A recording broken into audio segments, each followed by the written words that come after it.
Hey guys, welcome to my channel, and today we're going to take a look at another horrible case with you. Brigida Unto was close to passing away when she got to the emergency room. Despite the fact that her vital signs were rapidly declining, doctors were unable to identify any indications of infection or injury.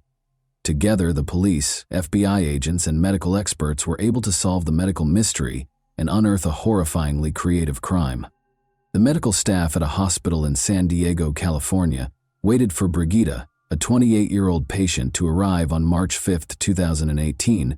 An ambulance was taking her from the office of her family physician. Brigida had called her mother Olga that day to complain of feeling ill.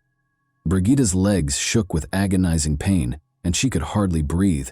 As Olga fought to get her into the car, the family doctor only needed to glance at the once vibrant and healthy young woman to realize that Brigida was in serious trouble and that there was nothing he could do to help. In order to transport her to the hospital, he called an ambulance. The medics in the emergency room were also concerned because they thought they might not be able to stabilize her condition, and Brigida was in excruciating pain, had no feeling in her hands or feet, could hardly see, and could hardly speak. The most perplexing symptom, however, was the clumping of her once beautiful chestnut hair. Immediately after starting their work, the doctors concluded that she had no visible signs of trauma, including no wounds, bruises, or infection. Her illness had an internal cause. According to Brigida's mother, her daughter had been experiencing severe pain, exhaustion, and unexpected bouts of nausea for a number of months. She would spend days in bed because the symptoms would come on suddenly and without warning. It was difficult for Brigida to care for herself, much less her husband and young son. She sought advice from several experts, but none of them could figure out what was wrong with her. There was no known illness that matched her symptoms. She was even told by one doctor that her condition was how critical days manifest. Ultimately, the doctors determined that stress was the cause and gave her tranquilizers. But her health deteriorated. The emergency department's medical staff recognized that she was in danger of dying within days if they didn't find out what was wrong with her quickly. Brigida was raised in California, a short distance from the Mexican border. Her mother looked after their two daughters, Brigida and her younger sister, Olga, while her father worked at customs between Mexico and the United States. The girls were raised in a loving and supportive household. Brigida thrived academically while attending a Catholic school with joy. According to her friends, she was the sweetest and most amiable girl they had ever met. Running was Brigida's passion, and she even represented her school in competitions. She met Remington Unto, her future husband, while running. Although Race went to a different school, they met in high school and shared a love of sports. Because Brigida's daughter had no interest in dating boys, her family initially paid little attention to their friendship. She spent most of her time studying and playing sports, but over time, the young couple began dating and became more involved with one another. Race was able to bring out Brigida's more daring side, and they quickly became inseparable. Race had a very lofty ambition. He wanted to enroll in the Annapolis-based United States Naval Academy. It was a difficult task because the student acceptance rate was less than 8%. In addition to doing well in school, the candidate had to work on personal growth, play sports, volunteer, be involved in the community, and much more. Remarkably, Race was accepted into the academy and relocated to Maryland to start his studies. The young couple kept up their long-distance romance. Race was eventually diagnosed with a hernia, though, which didn't fully heal. Despite having to leave the academy, he was able to find employment in the Navy as an electrician. Brigida, meanwhile, went after her own goals and became a teacher. Following 7 years of dating, Brigida, 25, and Race, 24, were married in 2014. They welcomed their son shortly after. Brigida thought that everything in her life was going as planned, and she was completely content.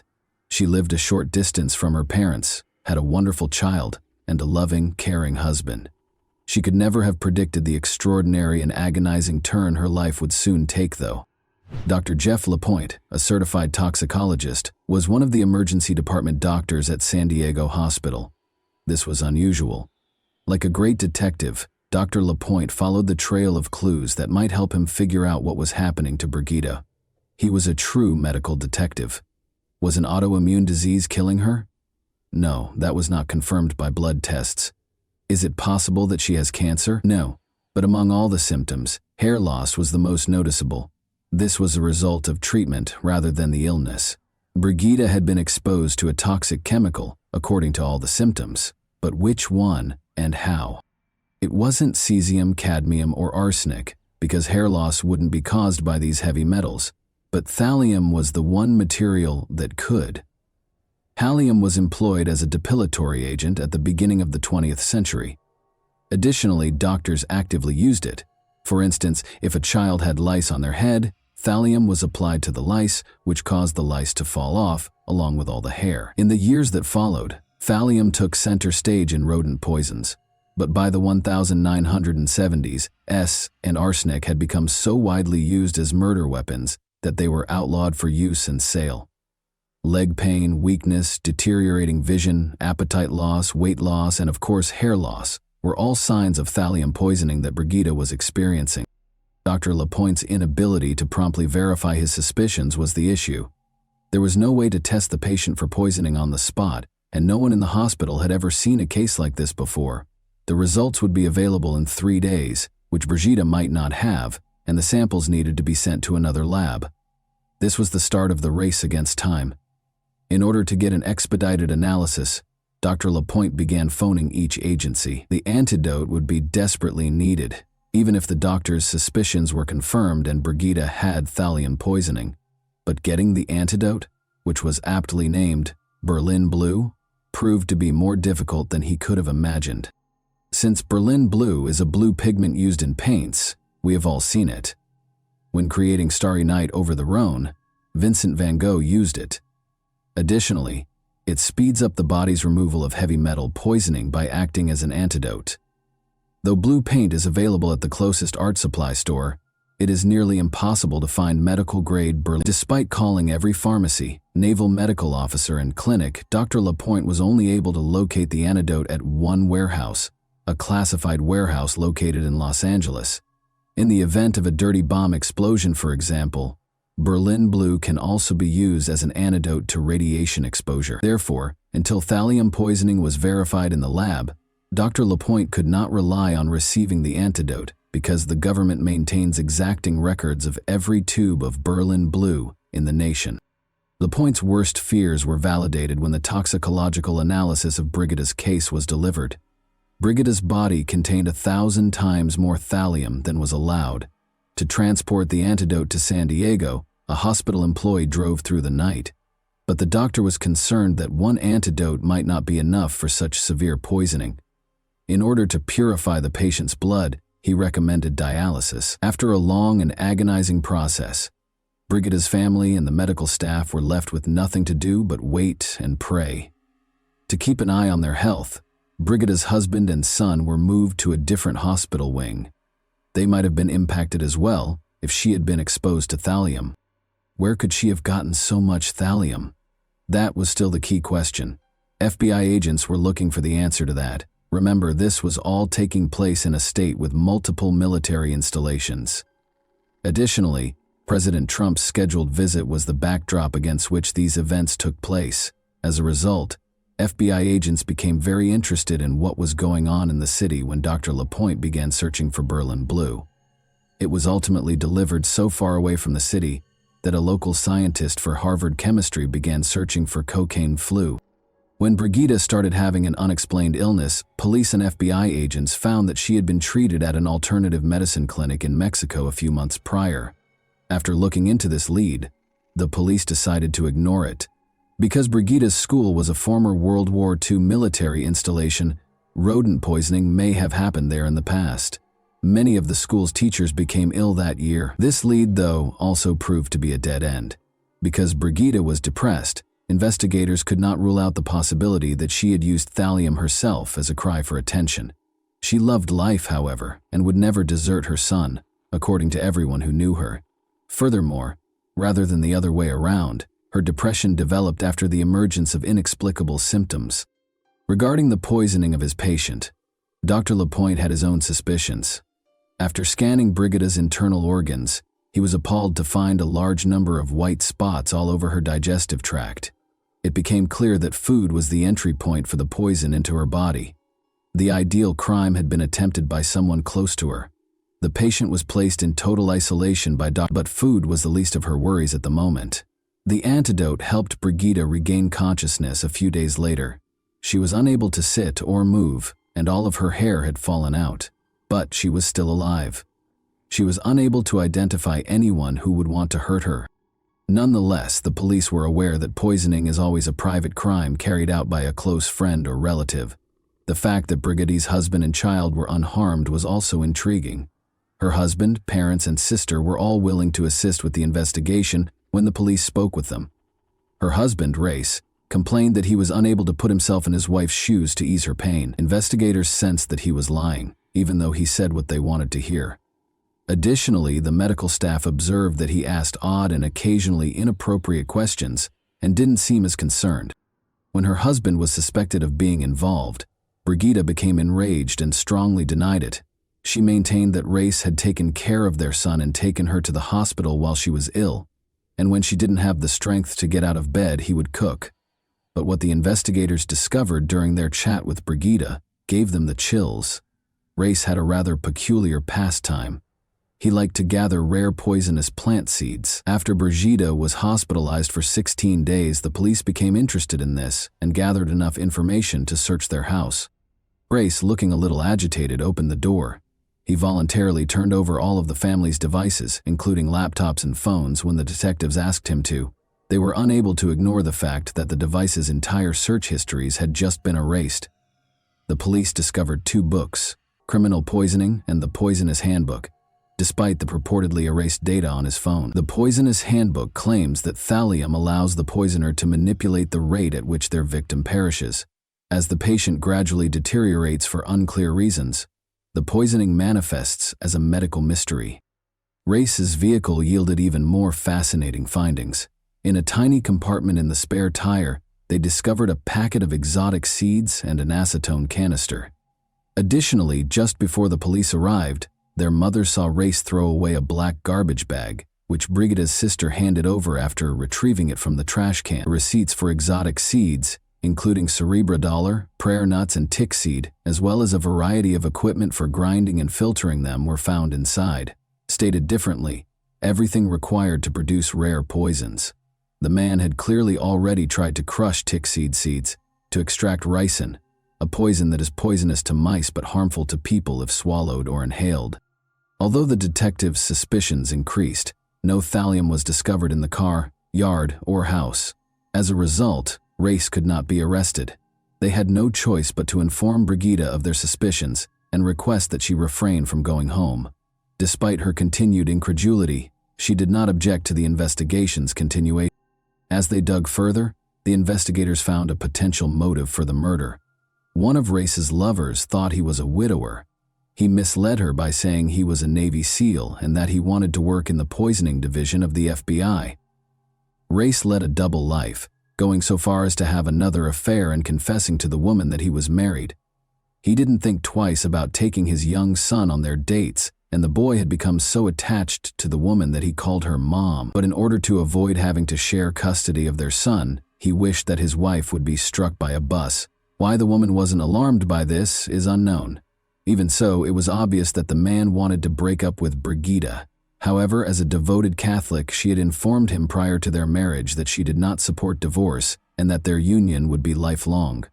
Her unfaithful husband taking this ending so literally was not something she could have predicted. Race was asked to take a polygraph test by the detectives, but he failed horribly. He didn't try to deny the results when the polygraph examiner told him, and he admitted to everything. Race claimed that in August 2017, he placed 3 online orders for thallium. He started by making his wife a sandwich for breakfast in an effort to incorporate it into her meal. He used her weight to determine the thallium content. Brigida felt ill the following day, but it didn't kill her. She began to get better. Race increased the amount of thallium in the soup by a small amount in December of that year. Once more, he failed to get the desired result. He concealed the poison in a sandwich once more, in January, and increased the dosage 5-fold. He planned to murder Brigida in a few days. She started to lose her hair, felt awful, and was in terrible pain, but she persisted in fighting for her life. Race confessed and was taken into custody. He entered a guilty plea to 3 attempts to kill his wife 8 months later. His attorney attempted to claim that Race's judgment was impaired due to a spinal injury he sustained while serving in the Navy. This defense, though, was ineffective. He was given 3 life sentences, ranging from 21 years to life, on March 14, 2019. In October 2033, he might be eligible for parole. He will only be incarcerated for 14 years and be released before turning 42, if he is fortunate enough to be successful in his first attempt at freedom. Brigida finally had the opportunity to speak to her husband directly during the trial. She stated, "I wanted to believe that I knew the man I married 3 years ago, the man I had been dating for nearly 10 years. I wanted to believe that he would never harm me. I am horrified by the thought that he could be responsible for attempting to kill me. How could you do this to the mother of your child? Why do you think you have the right to decide that I am not a worthy mother for your son? How could you decide that the way to end our marriage is by slowly killing your wife, watching her suffer for months? I cared for you, and I loved you." Brigida gets cold sweats every time she thinks about the incident. She was lying in bed feeling ill. Her spouse brought her a peanut butter sandwich. Climbing onto the bed, their young son requested a bite. Race yelled at her to stop giving him any right away. Although Brigida is unsure if the sandwich contained thallium, she thinks her son was at least close to getting seriously poisoned. Brigida eventually got a divorce from Race, even though she was reluctant to acknowledge it. She continues to experience nerve damage, leg weakness, and persistent exhaustion. She is slowly getting better, though, and has resumed her job at a special education school. She acknowledges that finding a way to connect with each student is now much simpler for her. Once unable to walk, Brigida is now trying skydiving, running, and living life to the fullest. And that wraps up today's chilling story. If you enjoyed this video, don't forget to like and subscribe so you never miss a new upload. Also, let me know in the comments what part of this story shocked you the most. Thank you for watching, and I'll see you in the next video.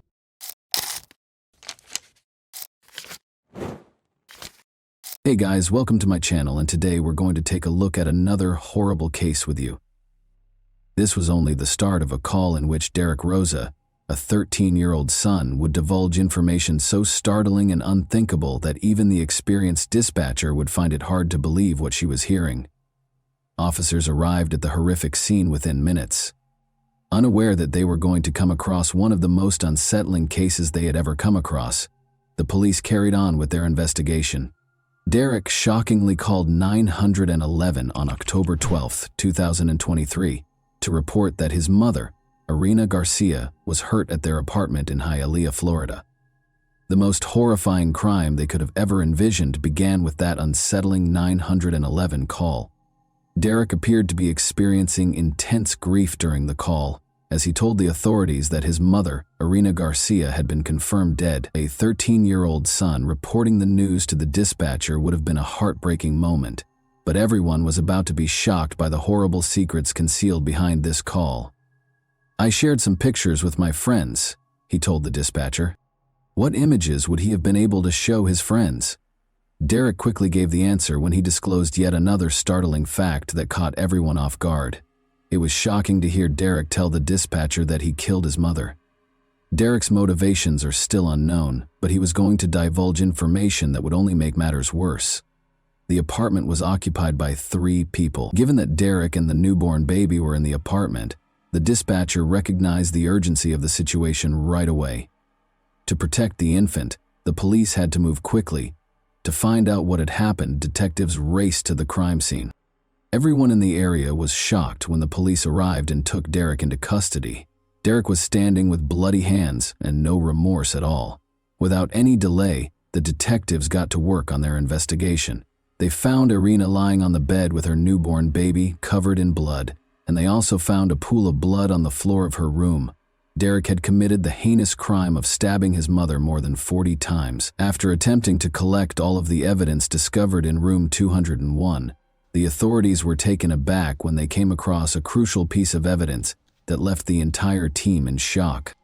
Just before Derek dialed 911 on the evening of October 12, 2023, they first discovered the doorbell camera footage.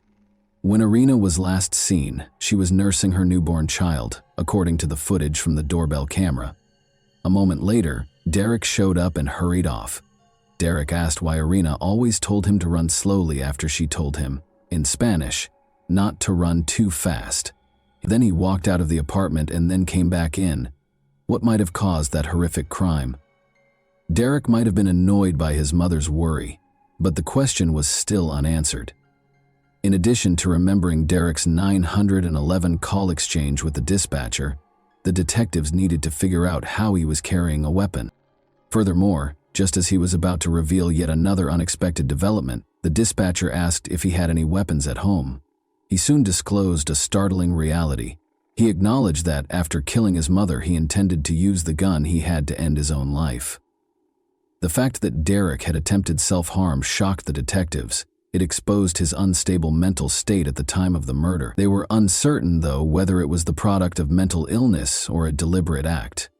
The video of Irina's murder was the first important piece of evidence the detectives were about to see, and they were shocked to find it. The video clearly showed Irina lying on the bed with her newborn baby gently comforting her. However, in a subsequent clip, Derek was seen standing over Irina with his hand in motion, suggesting that he'd attacked her while she was asleep. The knife that Derek claimed he used to attack his mother was also discovered by the authorities.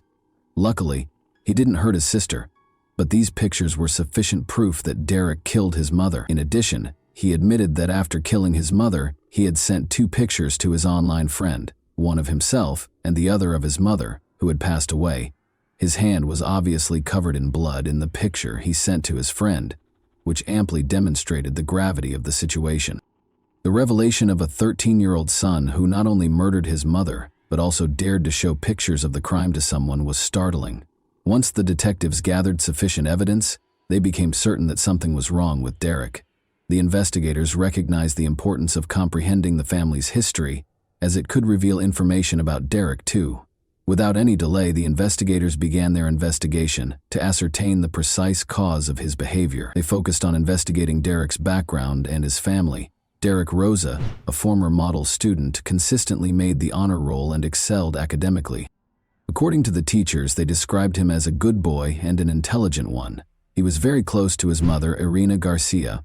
In the family, the one who received the most caring attention from Irina was Derek. For his emotional life, the relationship was therefore important. But when Irina became pregnant with a girl in early 2023, everything changed. The newborn's arrival somewhat altered the dynamics of the household. Derek was left feeling defeated on the sidelines, as Irina instantly turned her focus to the baby. Derek was more emotionally affected by the shifts in family dynamics, which made him more shy and envious of his younger sister. According to some people involved in the case, Derek might have felt abandoned and believed that the new baby was receiving the same amount of love that his mother used to give him. Adding to the emotional strain mentioned earlier, Derek's father, Frank Ramos, was a truck driver who was often away from home due to his rigorous delivery routes. Irina had to take care of all the housework and childcare because he only came home a few times a month. Even though there were no overt signs of severe family strife, the investigators later came to the conclusion that Derek might have felt lonely and emotionally deprived as a result of the lack of a father figure and a newborn child. Derek became more and more resentful as the months went by. Over the course of the evening of October 12, 2023, it became violent. The video from the baby monitor that showed Derek standing over his mother while she slept was found by the police. This terrifying incident occurred shortly before Irina passed away. According to the police, Derek acted out of jealousy, displaced aggression, and a desire to win back his mother's affection and control over the family. The investigators felt compelled to question Derek in order to obtain a more thorough understanding.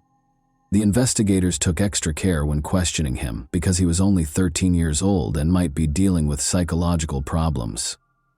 Detective Gonzalez started asking Derek straightforward questions so he wouldn't feel threatened. They began by posing straightforward queries to Derek regarding his daily schedule. In order to learn more about Derek's whereabouts and mental state before the incident, the detectives immediately focused on the events of the morning of October 12. As he interacted with the authorities, Derek seemed composed and helpful, demonstrating a solid grasp of his family's dynamics. He talked about spending weekends with his stepfather, Frank Ramos, and the family didn't seem to be having any problems. After that, detectives turned their attention to what had happened that evening. Derek appeared to hesitate before answering this question when detectives asked it. Derek had been giving accurate information up until that point, but the detectives were about to ask a crucial question when he gave them an unexpected response. When the detectives asked him what weapon he used to stab his mother, he gave them an unexpected answer. Derek casually brought up the size of the murder weapon. He seemed to be casually speaking with the authorities, displaying no remorse, and he was not aware of the grave consequences of his crime. The detectives carried on their discussion. He disclosed yet another startling fact. He had stolen the gun from his stepfather's closet and tried but failed to shoot himself. They were hoping to learn more about his friend, with whom he shared the crime photos, and the conversation was going well so far. It was important to mention that he spoke with Sweden, an online friend, virtually every weekend. Additionally, Derek confided in him enough to share pictures of the crime, suggesting that they may have discussed something significant. As a result, the detectives quickly turned their attention to Derek's conversation with his friend. Detective Gonzalez noticed something on Derek's shirt just as he was about to mention the 911 call. He remained unaffected, even though the officers were appalled by the evidence of his crime on his shirt. Rather, he calmly held up his bleeding hand. Derek was clearly emotionally detached as he explained what he had done. The investigators asked the crucial question, and shortly after, the graphic depiction of Derek's crime surfaced, frightening them. It was genuinely terrifying when Derek described the crime in detail, demonstrating each stage of his assault on Irina with hand gestures. Derek was obviously fully conscious when he committed the crime. He was clearly uncomfortable when the detectives questioned him about why he killed his mother, and he quickly came up with a reason to use the restroom. Still, the investigators persisted in asking the same question. Derek asked for a lawyer after becoming uncooperative. Without Derek Rose's confession to explain his actions, the case was still being investigated. Nevertheless, detectives gathered enough evidence, such as CCTV footage, a knife found at the scene, and photos from the crime scene, to create a case. Given that Derek chose the best time and location to carry out the murder, this evidence demonstrated that he was a premeditated killer. Derek was charged with first-degree murder and made his first court appearance on October 15, 2023. He showed no remorse for the charges against him and remained emotionless and icy throughout the hearing. Derek's defense attorney asked for a postponement of the hearing, claiming that they had not yet received the state attorney's notice of intent. They also asked whether psychological factors might have been involved and talked about the part that some mental health conditions may have played. Evidence quickly refuted this, demonstrating that Derek had searched for prohibited items on Google at 6 p.m. on October 12, 2023. At 6 p.m. on October 12, he did conduct Google searches. He entered the following search terms: Is a small knife good for killing? What is the best place to stab someone? And the carotid artery image diagram. This search history revealed evidence of planning, which bolstered the prosecution's claim that the act was planned rather than spontaneous. Derek was moved from the adult jail to a juvenile detention facility at the request of Derek's defense lawyers. They claimed that Derek needed a psychological test that could only be performed in a juvenile facility because of his age. The prosecution, however, disagreed, claiming that Derek's search history demonstrated premeditation and that this offense was extremely serious. But the defense also brought up his mental health problems. He had been diagnosed with ADHD by a psychologist and on the autism spectrum by another specialist. They further supported their case for Derek's placement in a juvenile detention facility by highlighting the fact that he had threatened to hurt himself. It was evident to the psychologists who examined the case that Derek's actions on that fateful night were the result of a well-thought-out plan rather than an impulse. He had planned what he was going to do because he was captured on the baby monitor above Irina. The most concerning evidence of Derek's mental illness also surfaced after the crime, when he shared a selfie and a picture of his mother's lifeless body with a friend. This conduct revealed a lack of any fundamental humanity, which is a trait frequently lacking in psychopathic people.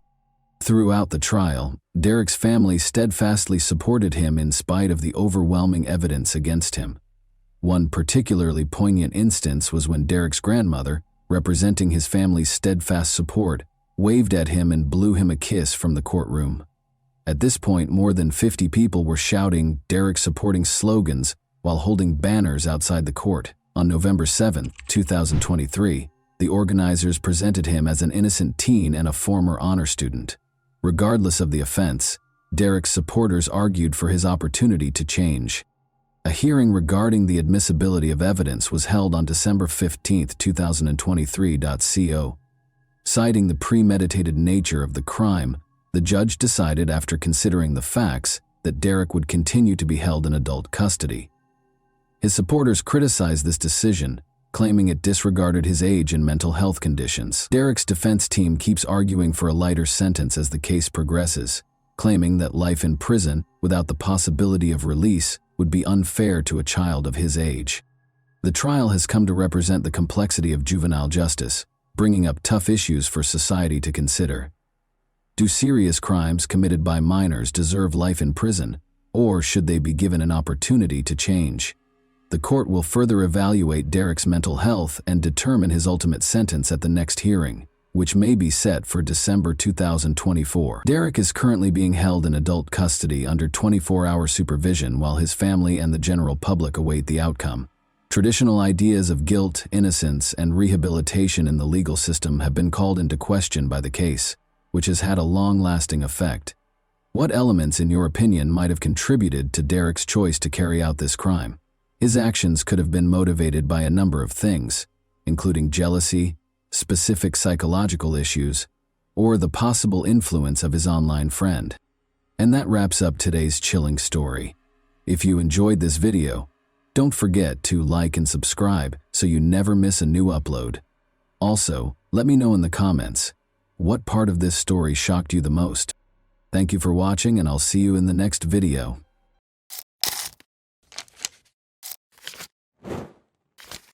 Hey guys, welcome to my channel, and today we're going to take a look at another horrible case with you. This video examines what happened in Tennessee, USA on September 2, 2022, when 34-year-old Eliza Fletcher, a mother of 2 children and kindergarten teacher, left her Memphis home to go for a morning jog.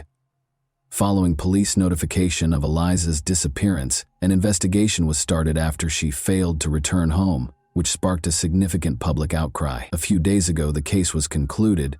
Born in Memphis, Tennessee, on November 9, 1987, Eliza Welford Fletcher played soccer for the University of Memphis after graduating from Hutchinson School in 2006 and went on to finish her undergraduate studies at Baylor University. After graduating from Belmont University with a master's degree in teaching, she focused her efforts and unending youthful enthusiasm on her students at Promise Academy and then St. Mary's Episcopal School's junior kindergartners. Eliza gave her all to her students, as she did to everything she did. She was a firm believer in the value of personal development and did not hesitate to show vulnerability. As a natural athlete, on the other hand, she welcomed it. From childhood teams to collegiate competition to winning marathons, Eliza's love of sports was evident. As an adult, she loved going for morning runs with her friends. She enthusiastically participated in everything she did by utilizing her competitive nature. Eliza was a skilled runner who qualified for the Boston Marathon, a prestigious event among marathon runners, by finishing the Stone Marathon in Memphis in 3 hours, 26 minutes, and 9 seconds. Eliza loved being a wife and mother more than anything else. Richard James Fletcher, her husband, and she met at the Second Presbyterian Church. On Friday, September 2, 2022, the couple welcomed 2 sons into the world after getting married on March 8, 2014. When Eliza did not return from her jog at the scheduled time, her family became concerned. Her husband Richard reported her missing at 7:45 a.m. after noticing that she had not returned home and was not returning calls or texts. Eliza began her day the same way she began many other days, with a morning run. She left the house at around 4 a.m. Police started looking into it right away. The investigators first spoke with every member of Eliza's family. In addition to ensuring that the family members' testimonies were consistent, they had to piece together the timeline of events preceding her disappearance. Eliza's husband, or any other family member's involvement in the disappearance, was promptly ruled out by authorities. Investigators retraced Eliza's route and started gathering surveillance footage after determining which route she was running. A still photo of Eliza was made public. She weighs 137 pounds, has blonde hair, green eyes, and is 5 feet 6 inches tall. Her hair was in a bun on the day she was last spotted, and she was dressed in a pink jogging top and purple-blue running shorts. Investigators concluded that Eliza had been abducted close to the University of Memphis. Eliza used to frequently jog in the area and had never experienced any personal safety concerns. But this time, police claimed that a man kidnapped her, forced her into his car, and drove off. The suspect was driving west on Central Avenue in a dark SUV. It was discovered that Eliza's cell phone was broken. Near the scene of her kidnapping, a water bottle and a phone were discovered. An image of the SUV was made public, and police urged anyone with information that could aid in the investigation to get in touch with them. Some information regarding the kidnapping was later made public by authorities. What the police report says about it is as follows. A black GMC Terrain was seen driving by and then waiting for the victim to run by on the scene's security footage. The document claims that a man got out of the vehicle, rushed over to Fletcher, and pushed her into the passenger seat. This kidnapping seemed to involve some sort of struggle. This is where the Champion Slide sandals were discovered. Sandals discovered at the scene were sent to a lab where specialists were to test them for a sample of the offender's DNA. The car then sat in the parking lot with the victim inside for about 4 minutes before it drove away. In a statement released on September 3, the day following the kidnapping, Eliza's family offered a $50,000 reward for information leading to Eliza's return. Police were looking for the dark SUV in the meantime. They discovered additional surveillance footage, some of which was subsequently made public. The police statement claims that this video shows the suspect in Eliza Fletcher's kidnapping cleaning the inside of his vehicle. It is clear from the statement that Eliza was no longer in the kidnapper's car at this point, but authorities did find a trash can where the suspect had disposed of the cleaning supplies he had used inside the vehicle. They might be an important piece of proof. The same day, September 3, Memphis police reported that they had found a car of interest and had taken its driver into custody to question him. The DNA sample came from the sandals the criminal misplaced when kidnapping Eliza Fletcher. Upon entering the DNA profile into the database, forensics discovered that the person who kidnapped Eliza was 38-year-old Cleotha Abston. He was released from prison approximately 2 years ago and had a criminal record. Investigators allegedly found that Abston's cell phone was close to the location where Fletcher was coerced into the car, based on cellular records they were able to obtain. Abston was a teenager when he pleaded guilty to kidnapping Kemper Durand on May 26, 2000, and was previously given a sentence of 24 years in prison. According to court records, Abston forced Durand into a car's trunk after kidnapping him at gunpoint. In a victim impact statement, Durand stated that he felt incredibly fortunate that I was able to escape from the custody of Cletty Abston. He then made Durand take money out of an ATM, from which he managed to escape when he caught the attention of a Memphis Housing Authority guard. He and his co-defendant had taken me from the trunk of my car, where they had kept me for several hours, and forced me to drive to the MAPCO station. I was supposed to get cash for Cleotha Abstain using my ATM card. We were extremely lucky that a Memphis Housing Authority guard in an armed uniform just so happened to enter the MAPCO station. It is very likely that I would have been killed if I hadn't escaped, he wrote in the statement. Durand, a criminal defense attorney who passed away in 2013, stated that he thought Abston had no remorse at all. Additionally, according to court records, Abston had a long criminal history beginning in 1995. The charges included rape, theft, aggravated assault, and evading arrest.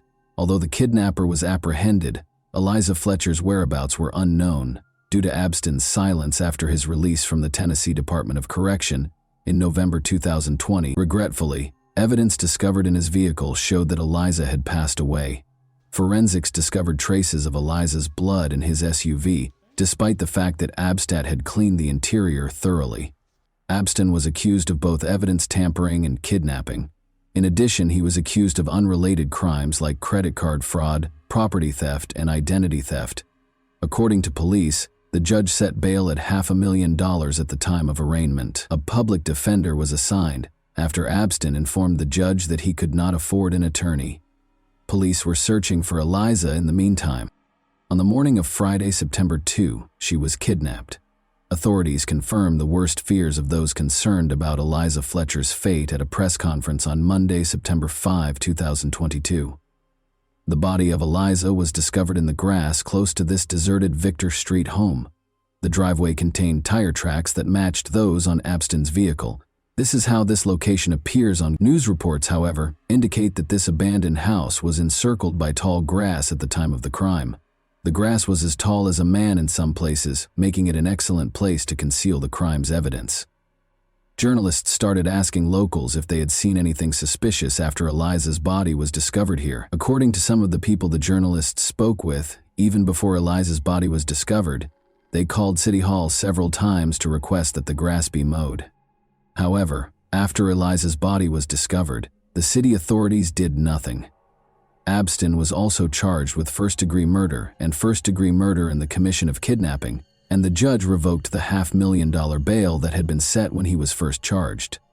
The judge also decided that Henderson would be accepted as the suspect's legal last name.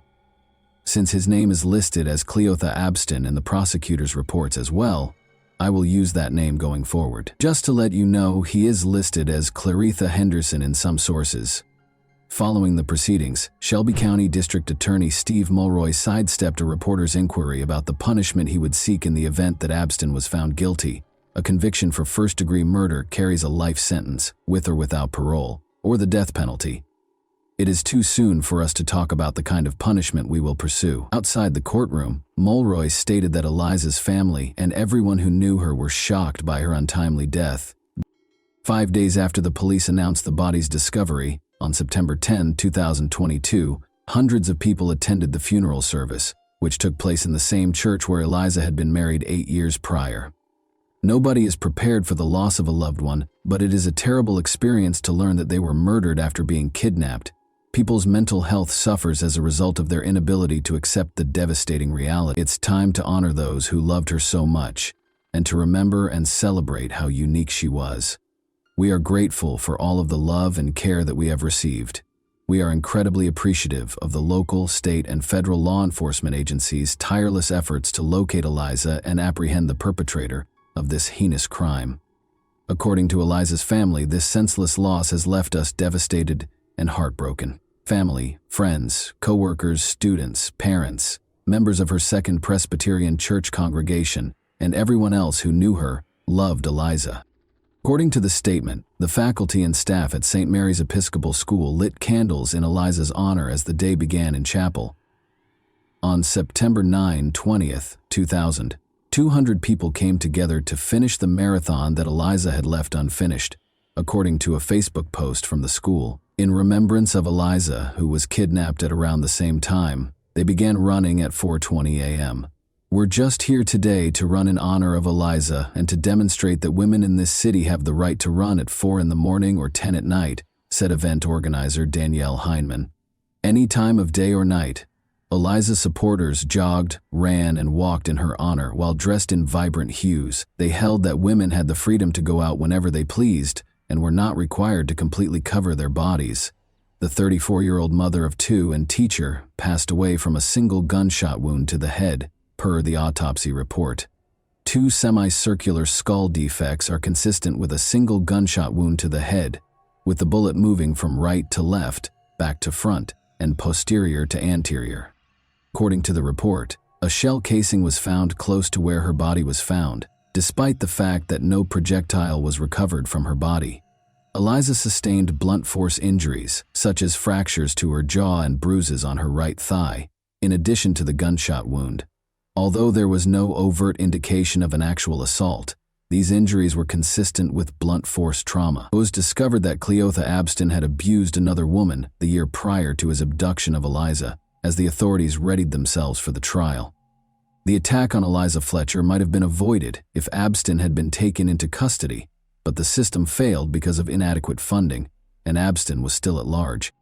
The incident in question took place on September 21, 2021. The woman, Alicia Franklin, went to the police and said that she and Abstin had agreed to have dinner after meeting on a dating app in 2021.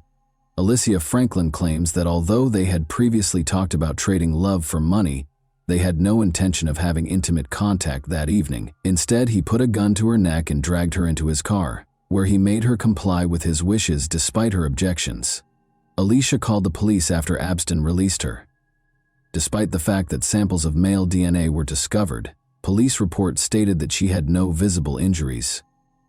How much time did it take to analyze these DNA samples, in your opinion? The test results were released on September 5, 2022, nearly a year after the incident, which took place on September 21, 2021. When state leaders and victim advocates learned that Abston had been arrested for Eliza Fletcher's murder, they became indignant and demanded that officials change the way the state handles assault kits. There is still more to be done, but I am happy that we are able to take this extra step towards clearing this backlog. Tennessee Governor Bill Lee apologized and stated that authorities would expedite additional funds to hire 25 additional staff at the forensic lab to speed up the process of testing samples. According to Senate Speaker Randy McNally, we have to get these violent criminals off the streets and keep them off. Jim Strickland, the mayor of Memphis, has publicly defended the actions of the Memphis Police Department. Strickland responded, "I don't know the details," when asked if MPD blew the investigation. The investigation is ongoing. The mayor shouldn't get involved in the investigation's minutiae. Days after his arrest in connection with Eliza Fletcher's death, Cleotha Abston was finally charged in the case. Alicia Franklin is suing the city of Memphis, claiming that the Memphis Police Department did not conduct a thorough and appropriate investigation into her ordeal. She claimed to have sustained emotional and physical harm that necessitated continuous medical and psychological care. She is requesting damages that are not specified. Additionally, the lawsuit alleges that when investigators arrived at the crime scene, they failed to collect tangible evidence. The Lakes at Ridgeway were also sued by Alicia Franklin. The woman said that because there was no security at the apartment complex, Abston was able to take her to an unoccupied apartment and attack her. She claimed that the attack on her was not the first crime to occur in that vacant apartment, and she is suing for $2 million in damages. The apartment that Abston used to entice the plaintiff to leave her car was unoccupied and available for Abston to use illegally, the lawsuit said. In the court filing, the woman also claimed that Henderson had made inappropriate and obscene remarks to other women at the complex, but the property managers had done nothing to request that Abston leave. In the Alicia Franklin case, Cleotha Abston was found guilty on April 12, 2024. He consented to a maximum sentence of 8 decades in prison on all counts on May 17, 2024, waiving his right to a sentencing hearing. The sentence is divided into 40 years for the 20 years for the kidnapping and 20 years for the gun charge, which will run consecutively. When making a decision, said Judge Lee Coffey, the judge said that Abston will not be able to appeal his sentence, but he can still appeal the trial and verdict itself in the Franklin case this week. On Monday, October 28, 2024, it was revealed that Cleotha Abston was sentenced to life in prison without the possibility of parole in the Eliza Fletcher case. He also noted that the sentence would run consecutively for the counts he considered, including his lengthy criminal history and multiple disciplinary incidents while he was in custody, including indecent exposures and possessing drugs and weapons. The man accused of the violent kidnapping and murder of Memphis schoolteacher and mother of 2, Eliza Fletcher, entered a guilty plea to several charges, including first-degree murder, aggravated kidnapping, and tampering with evidence, according to a statement issued today by the district attorney's office. The case that has rocked the community was officially ended when Cleotha Abston was given a life sentence without the possibility of parole. With the help of Mrs. Fletcher's family, the resolution was reached. The agreement reached today gives the family closure. In order to avoid years and decades of appeals, the defendant forfeits his right to appeal. The fact that this dangerous individual will never again walk our streets benefits the community as well. In prison, he will perish. Due to the overwhelming evidence against him, Abston's attorney, Uni Ganguly, told the New York Times that he advised Abston to accept the plea deal. A jury probably would have given Abston the death penalty, Ganguly told the Times. A statement from Fletcher's family that was sent directly to Abston was read by District Attorney Steve Mulroy. "We don't know what happened to you, but whatever it was that made you feel the need to harm people doesn't justify or explain what you did. Nothing will ever be the same because of the permanent change you have brought about in our lives. What you did was wicked. There is no other way to put it. You killed Liza, despite the fact that she did nothing wrong and did not harm you. If you had needed assistance, she would have been the first to offer it. And that wraps up today's chilling story. If you enjoyed this video, don't forget to like and subscribe so you never miss a new upload. Also, let me know in the comments what part of this story shocked you the most. Thank you for watching, and I'll see you in the next video.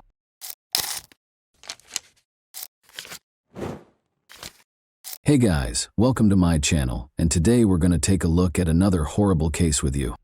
Elisa Claps, a high school student from Italy, disappeared in her hometown of Potenza in September 1993 D. She was unaccounted for almost 20 years. Elisa was last seen in person at the nearby Holy Trinity Church, where she had met up with a friend.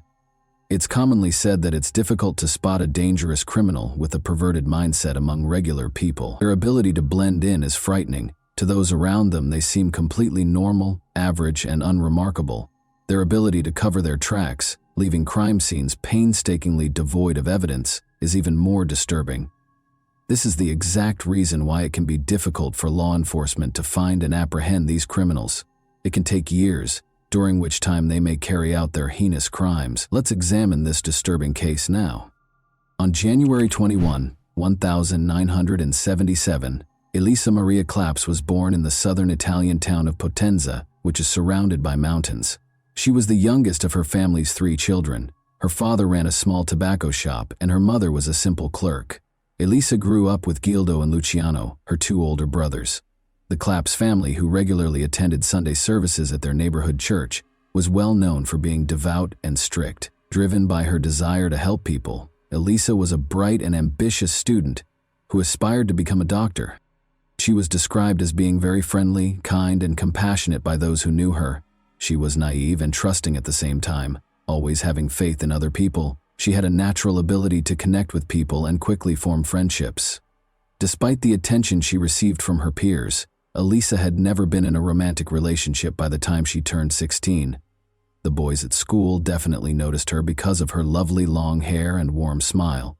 However, because she came from a religious family, she graciously turned down every date invitation.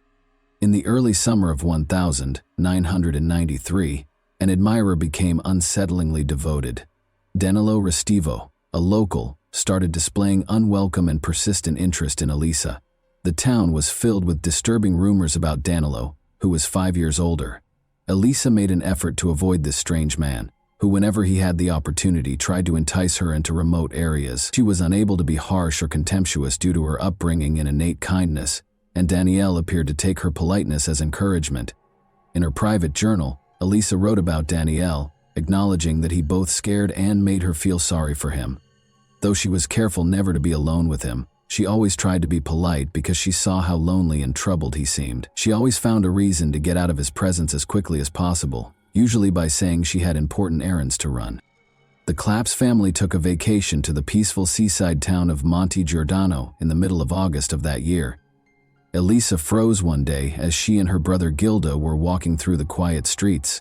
She signaled to her brother not to leave her side by holding his hand tightly as Danilo approached them. As though they were old friends, Danilo greeted Elisa and even asked her to accompany him, insisting that he needed her help with something. Gildo knew right away that something was amiss. As he led his sister away, he made up an excuse. He later questioned Elisa about whether Danilo had harmed her and why she had reacted that way. Although the man had never physically hurt her, Elisa admitted that he had been following her and that she was afraid of him. Around 5 p.m. on September 11th, the Claps family's phone rang. Elisa responded, and as she conversed with the person on the other end, her attitude rapidly changed. Her brother did not miss the growing somber and agitated expression on her face. Gildo inquired as to who had called after Elisa hung up. "It was Danilo," she said. Elisa adamantly declined Gildo's offer to confront him, claiming she could take care of it on her own. She thought she had everything under control and didn't want to cause any trouble. The enigmatical absence at church.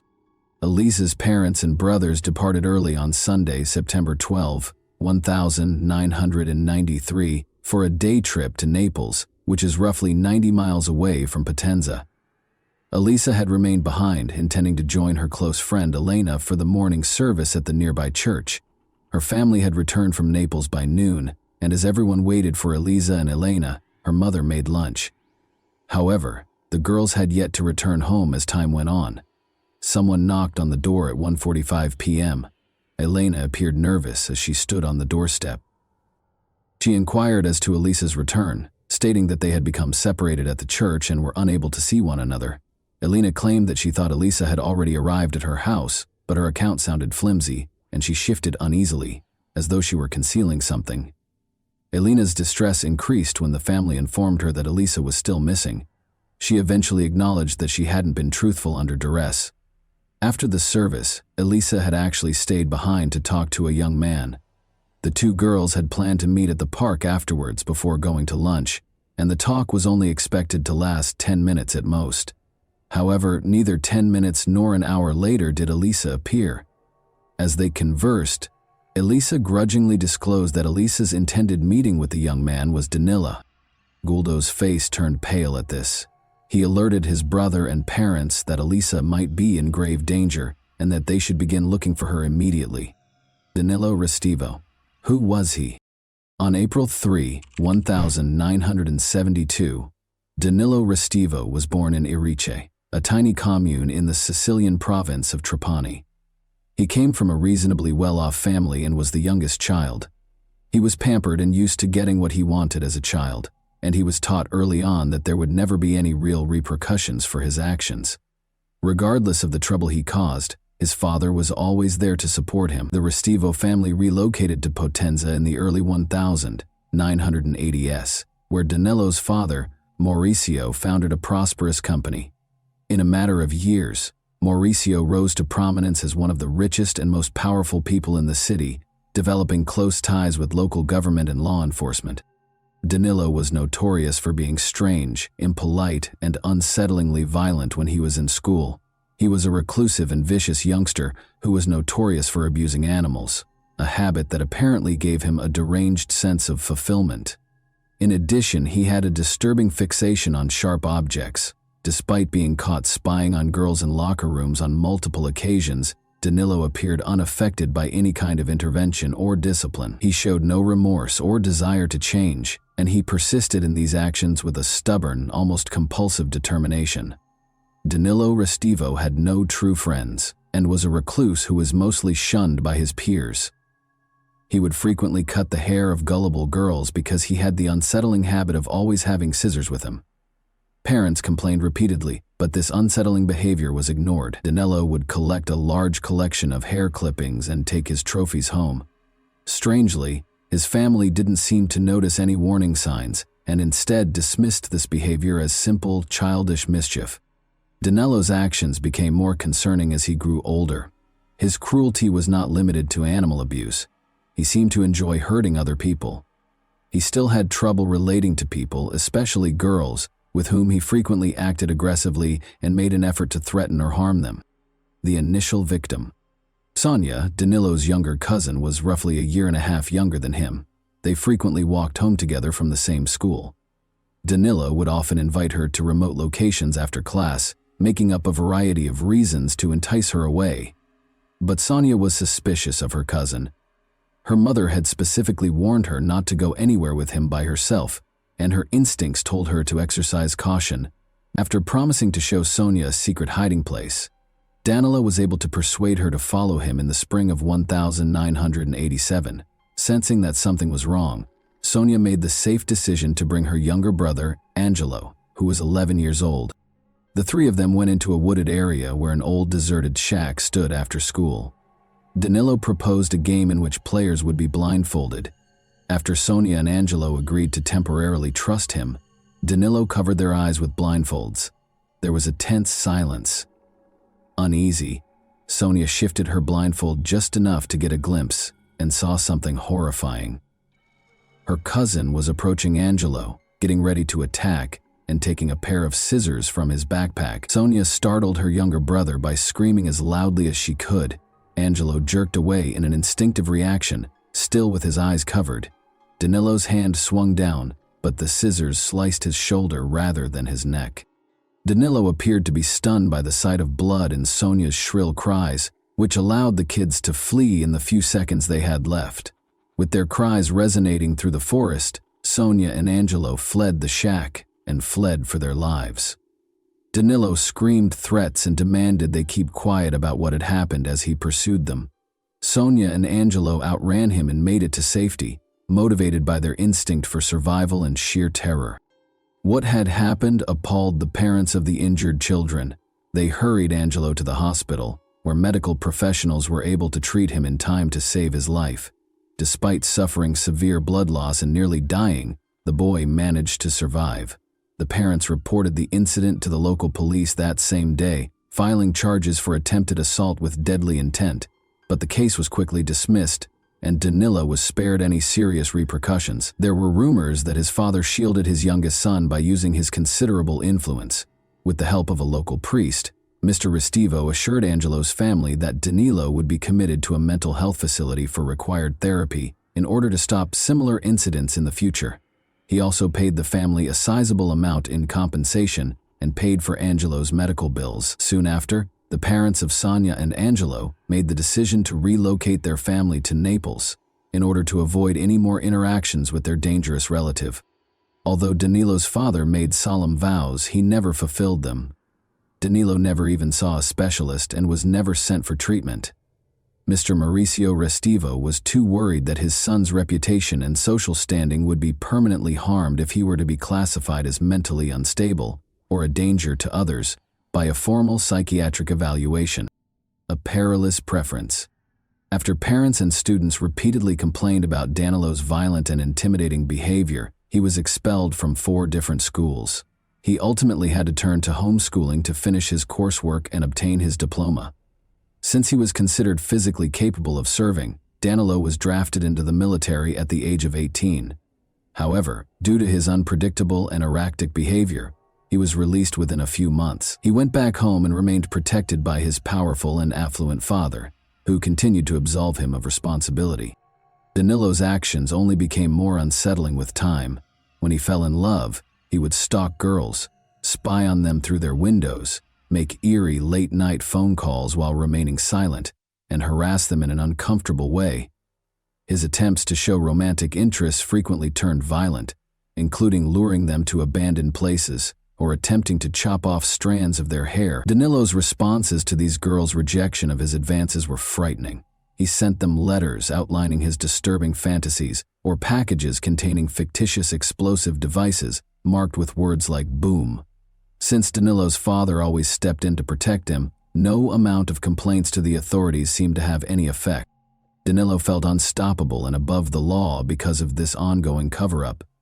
He seemed rather innocuous to outsiders, more like a peculiar locality than a cunning or dangerous person. People like Elisa felt sorry for him because of his dishonest appearance, and they even wished they could assist. The church is the target of the missing girl's search. Elisa's brothers and parents immediately began a frantic search. The local church where she was last seen was their first destination. Elisa had intended to confront Danilo Restivo that day to request that he stop pursuing her and give her some space. According to her friend, a number of witnesses were promptly located who attested to seeing the high school student conversing with Danilo outside the church. However, none of them were able to provide information regarding the two's subsequent whereabouts. In an effort to talk to Danilo, Elisa's mother tried calling the Restivo residence, but Mauricio, Danilo's father, picked up the phone and wouldn't let her talk to his son. The Claps family drove to the Restivo home, growing more and more alarmed, but nobody answered the door. They had no choice but to report Elisa missing to law enforcement. Maurizio met officers at the Restivo residence and informed them that his son had left for Naples on some errands and would not return until the next day. Authorities quickly learned, however, that Danilo was in fact at home. After returning home, the police demanded to speak with Danilo and took him to the station so they could question him. His father kept getting in the way, making it hard to get definitive answers, so they had to do this. Danilo's account was riddled with contradictions. He acknowledged that he had talked to Elisa at the church, but he said she had left shortly after, leaving him to pray. He gave a hazy and contradictory account, and it was obvious that he was lying because of his obvious nervousness. After leaving the church, Danilo was unable to explain where he had gone and was unable to produce the clothing he had been wearing that day, which he seemed to have thrown away. Additionally, investigators found a pair of his shoes that had been left in a bleach-filled tub for almost 2 days. Any possible blood traces had, of course, been eliminated. Danilo was unable to provide a satisfactory explanation for the suspicious cut on his hand, which detectives also noticed. He was unable to provide the precise location of the incident, but he stated that he tripped and cut himself on something sharp as he was leaving the church. His story was further undermined by the fact that the wound looked as though it had been caused by a sharp blade. The suspect is safe with the prosecutor. Danilo's father moved quickly to defend him in spite of his evasive behavior, refusal to give up his clothing and shoes for examination, and convoluted web of contradictory statements. Maurizio promptly engaged 2 of Naples' top defense lawyers to defend his son. In light of these challenges, the investigating police asked the city's chief prosecutor for authorization to acquire a warrant in order to search the suspect's house and confiscate his clothes and shoes in the hopes of discovering any evidence connecting him to Elisa's disappearance. They required legal authority. Surprisingly, the city's chief prosecutor showed no concern in the face of overwhelming evidence linking Danilo to the young girl's disappearance. He declined to grant a search warrant for either the church where Elisa was last seen or Danilo's house.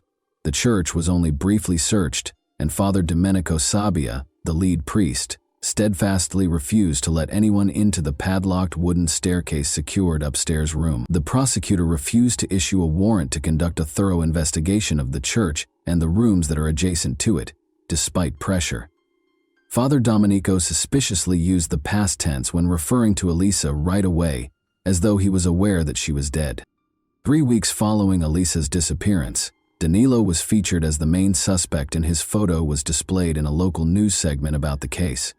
After this broadcast, dozens of women called the police station to report that Danilo had been harassing and stalking them. They disclosed his unsettling fixation on women's hair and his propensity to carry scissors, which he used to try to covertly chop off strands of hair from gullible victims in parks, city streets, and even on public transit. Dedicated investigators' persistence allowed them to ultimately accuse Danilo of making false statements. He received a sentence of 2.5 years in prison in the spring of 1995. However, his sentence was commuted to community service, ironically at the same church where Elisa had vanished, after less than 2 months in prison. A new investigation and a new prosecutor. When police detained a criminal organization's leader in 1999, the investigation into Elisa's disappearance came to a standstill. Despite his lack of knowledge regarding Elisa's case, he revealed damaging details about the city's top prosecutor. He claimed that the prosecutor had engaged in corruption by taking bribes, concealing crimes, and purposefully sabotaging investigations. These claims led to a major shift, even though they were regarded as hearsay and the informant was subsequently charged with defamation. Elisa's case was given to a new lead investigator and prosecutor, who essentially began from scratch. They were eventually given a search warrant for Danilo's home this time. The search turned up something concerning, even though the exact clothes and shoes he had worn on the day Elisa vanished were not there. Danilo's room was filled with a large collection of hair strands from many different girls. Investigators discovered a sizable box containing pictures of nude and semi-nude women beneath Danilo's bed.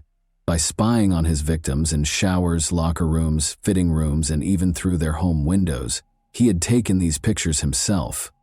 Sadly, he also retained a different collection of pictures showing women who had had limbs amputated. Although his severe psychological problems were evident, this did not lead to any new information in the case of Elisa Claps, who went missing. 6 years after Elisa's disappearance, police attempted to search the church once more, but Father Domenico refused to let them into the locked upstairs room. By using his connections and portraying the investigation as an effort to desecrate a place of worship, he went to considerable measures to stop the search, and even mobilized churchgoers against the officers. A letter from the beyond and a move. Even after the new investigation, Danilo left his hometown and set out on a lengthy journey across Europe because there was no conclusive evidence against him. He persisted in stalking women and cutting their hair whenever he could. But he had to be more careful. Without the protection of his powerful father, Danilo would immediately relocate to a different city or even a different nation if his actions were likely to result in legal repercussions. An unexpected letter, purportedly written by Elisa herself, was delivered to the Claps family in the early 2000s SS. According to the message, she was still alive and well and had fled to Brazil with a romantic partner. The author requested that her family not try to find her or get in touch. However, the handwriting clearly differed from Elisa's. By comparing it to her personal diary and school notebooks, anyone could see the difference. In addition, there were numerous obvious grammatical mistakes in the letter, indicating that the author was not well educated. Unsurprisingly, the Claps family's own investigation revealed Danilo to be the source of their suspicions. He had somehow chosen to write the letter while he was visiting his parents, posing as Elisa in an unsuccessful attempt to deceive her loved ones. A fresh victim. Heather Barnett, 48, was killed in a vicious crime that shook the sleepy British town of Bournemouth on November 12, 2002. When her 2 teenage children got home from school, they made the terrible discovery. The mutilated and lifeless body of Heather was discovered in a pool of blood on the bathroom floor. Her skull displayed evidence of multiple blunt force trauma, most likely from a hammer blow, and her throat had been slashed. The removal of her breasts and their placement next to her head, however, was the most unsettling part of the crime. A lock of hair that wasn't Heather's was in her hand. There had been no struggle to tear this hair out. The scissors had cut it neatly. Furthermore, Heather had had a portion of her own hair cut. These unsettling specifics raised the possibility that the crime was ritualistic. Investigators quickly focused on Fiamma Marsango and her husband Danilo Restivo, Heather's odd neighbors. The victim's house was only a short distance away from the couple's residence, which was next door. Danilo had approached her inappropriately and Heather had complained about him on multiple occasions. She told a friend that she was afraid of her husband, even though they were married, right before the crime. Heather took custom orders from her home and worked as a seamstress. Under the guise of commissioning clothing, Danilo frequently attempted to visit her. He insisted on going inside to discuss specifics, even though he never placed any specific orders. Heather discovered her house keys were gone 2 days prior to the tragedy, following one of Danilo's visits. At the time, she assumed she had just lost them and didn't relate this to her neighbor. Regretfully, she hadn't managed to change the locks yet. Even before the police and emergency personnel arrived, Danilo was among the first individuals on the scene. He said he was on his way home when he heard Heather's kids screaming in terror and hurried to assist. Officers brought him in for interrogation, but they soon let him go because he seemed incompetent and unthreatening. But after his most recent visit, Heather's kids pointed to him as a cause for concern, stating that they were also uncomfortable around their odd neighbor and brought up the missing keys. The police chose to closely monitor Danilo because they had no immediate reason to search his house. They soon discovered him performing a disturbing act. Danilo was discovered stalking a young woman and trying to cut a lock of her hair while holding scissors on the street. He was taken into custody by officers, who also searched his car and requested his identification. They discovered an unsettling assortment in the trunk, including extra pairs of shoes, a change of clothes, and a set of knives. This, along with his questionable actions, ultimately produced sufficient proof to secure a search warrant for his home. When investigators searched Danilo Restivo's house, they were shocked by what they found. They discovered multiple albums containing hair he had cut from different women. Sneakers and clothing were soaking in a tub filled with bleach in the bathroom. The missing keys belonging to Heather Barnett, which are currently in Restivo's room, were the most damning piece of evidence. Although there were blood traces on the clothes, the samples were too badly ruined by the bleach to be identified. But Danilo's DNA was found on a towel in Heather's restroom, indicating that he used it to wipe blood splatter off his face. A body in the attic of the church and 2 beliefs. Authorities discovered Danilo's troubling past as they investigated the murder of Heather Barnett. He had been the main suspect in the disappearance of a high school girl in his hometown 9 years prior. The girl's body had never been found at the time, and investigators had not discovered enough conclusive evidence. But now that there was ample evidence of his violent tendencies and no powerful father to defend him, Danilo was put on trial, convicted of premeditated murder, and given a 40-year prison term without the chance of release. Then, In the attic of the same church where Elisa Claps had last been sighted, construction workers found her mummified remains in March 2010, 17 years after she had vanished. Father Domenico Sabbia had refused to let the police in through the locked door, concealing her body. Although it was obvious that Father Domenico had kept a horrible secret, he had long since died by this point, and it was impossible to pinpoint exactly what part he'd played in hiding the crime. There were unsettling parallels between Elisa's body and Heather Barnett's case. The cause of death was a slashed throat, and her chest had been similarly mutilated. Her underwear had also been soiled, indicating a violent personal attack. Bloodstains on Elisa's deteriorated clothing matched those of Restivo, who had hurt himself during the attack, and fingerprints were found at the scene. An uncanny signature that mirrored the evidence from Heather's murder was a lock of hair in Elisa's hand that wasn't hers. Since Restivo was already serving his 40-year sentence in the UK, he was tried in absentia for Elisa Claps' murder. He was found guilty once more based on overwhelming evidence, and this time he was sentenced to 30 years in prison. He will be extradited to Italy to serve an extra 30 years for the heinous attack on Elisa. After serving his sentence in the UK, although Restivo's involvement in other unsolved murders and disappearances has not been proven, authorities suspect that he may have had many more victims. And that wraps up today's chilling story. If you enjoyed this video, don't forget to like and subscribe so you never miss a new upload. Also, let me know in the comments, what part of this story shocked you the most? Thank you for watching, and I'll see you in the next video.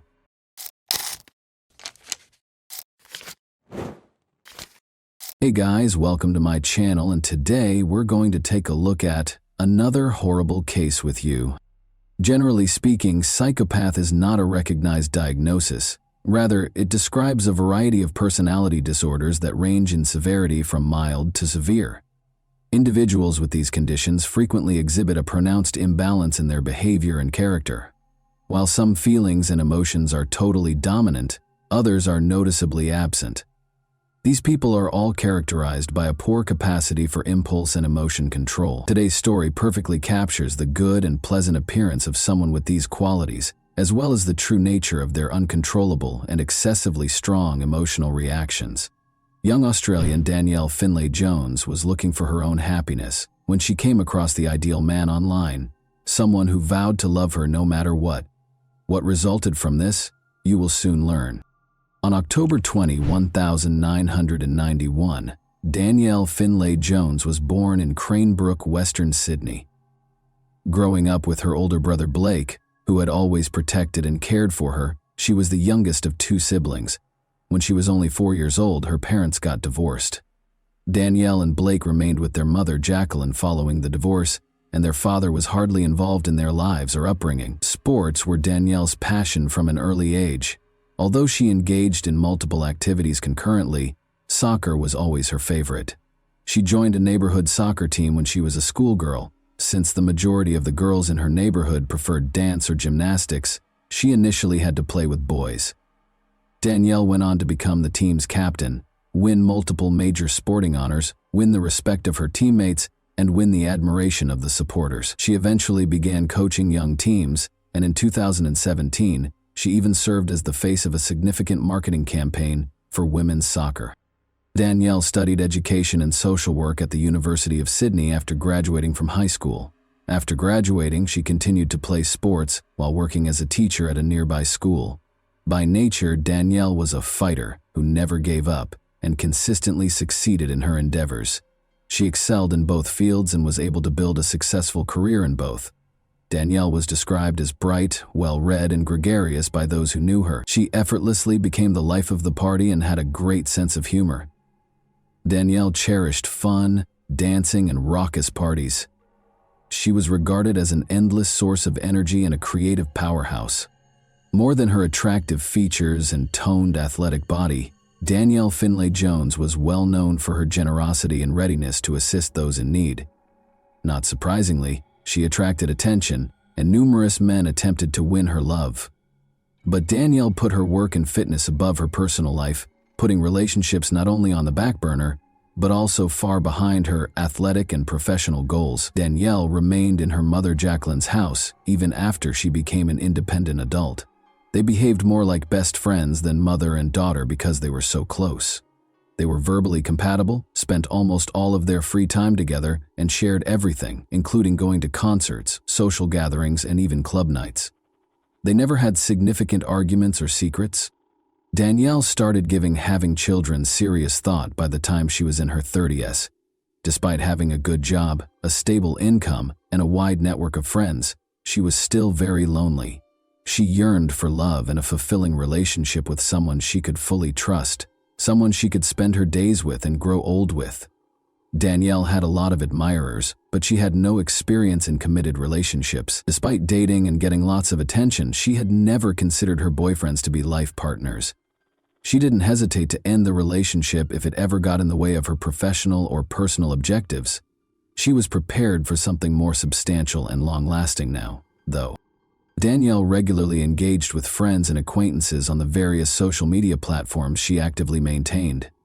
Although she got a lot of messages from men who wanted to chat or ask her out, she thought that sincere relationships were more likely to occur on specialized dating sites. On the recommendation of her friends, she made a profile on the well-known app Tinder. Following months of chatting and swiping through various men, Danielle got a message from Ashley Gaddy, a handsome man. He was affable, kind, and charming, and he was 4 years her senior. Ashley proposed that they go on a date in person after a week of texting. Everything went well on their first date. They shared personal stories, laughed, and talked endlessly. They clicked right away and had a lot in common, making it seem like they had known each other for ages. With his warmth and sense of humor, Ashley won Danielle over with his charm and charisma. Danielle was so taken with Ashley after just a few dates that she chose to present him to her mother, Jacqueline, who was equally enchanted, fully approved Ashley, and thought he would make a wonderful husband and eventually a loving father. But it didn't take long for Ashley's actual character to emerge. He was intensely envious and domineering. Danielle was surprisingly unconcerned by this. She actually thought it was flattering. Before, no one had ever attempted to control her or dictate her choices, so this new dynamic felt novel and fascinating to her. Danielle interpreted Ashley's jealousy as an expression of affection and love. She even thought it was flattering. Ashley, however, was attempting to take complete control of her life and social relationships within a month of dating. Danielle did not raise any concerns, in spite of these warning signs. Rather, she chose to play the part of the ideal girlfriend and comply with his actions. Danielle made the shocking decision to ignore the clear indications that Ashley was not who he appeared to be. Ignoring his problematic behavior, she started to seriously plan their future together, even thinking about getting married. Her inexperience in committed relationships most likely contributed significantly to the course of events. Ashley kept up his portrayal of being compassionate and kind, telling Danielle that he had always wanted a family. She was greatly moved by this and became even more trusting of him. But the first person to notice that something was amiss was one of Danielle's closest friends.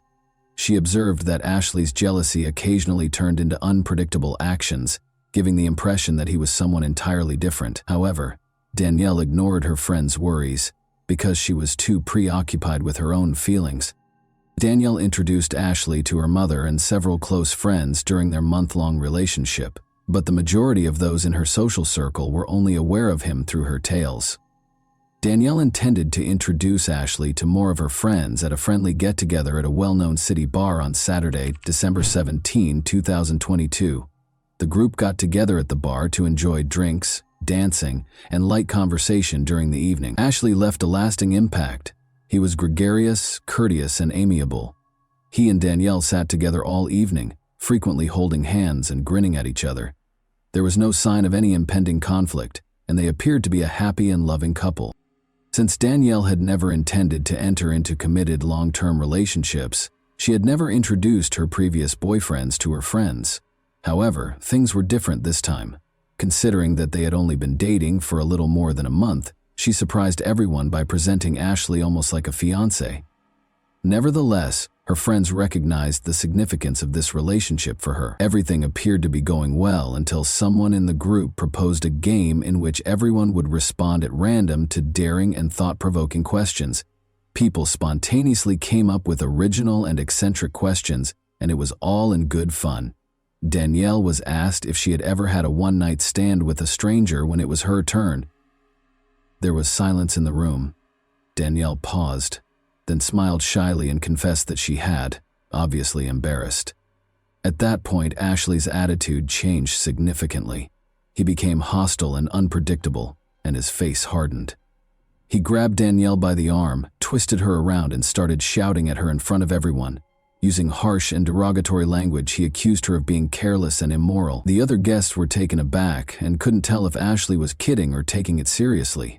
As they observed Danielle, who seemed equally perplexed and taken by surprise, the atmosphere became awkward. Ashley's sudden outburst at her was beyond her comprehension. Ashley asserted that Danielle had denied answering a similar question about brief romantic encounters when he had asked her about it on their first date. Ashley took it personally, because she had now responded differently and in public.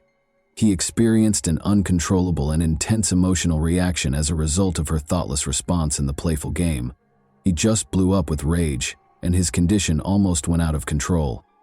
Danielle felt bad about what had happened and attempted to defuse the situation, even though Ashley's response was wildly out of proportion.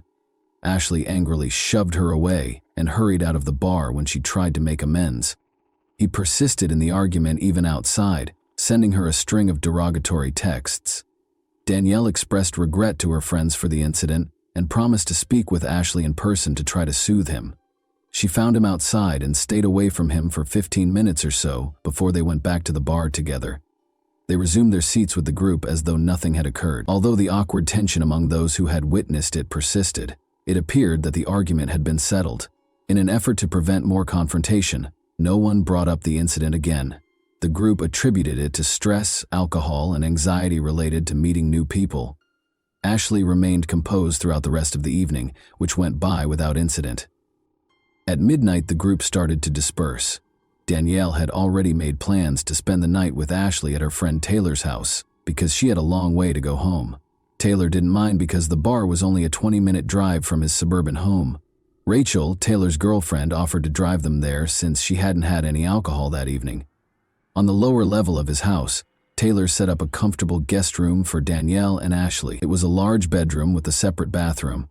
It was quiet and comfortable, with a few small windows near the ceiling that let in very little light.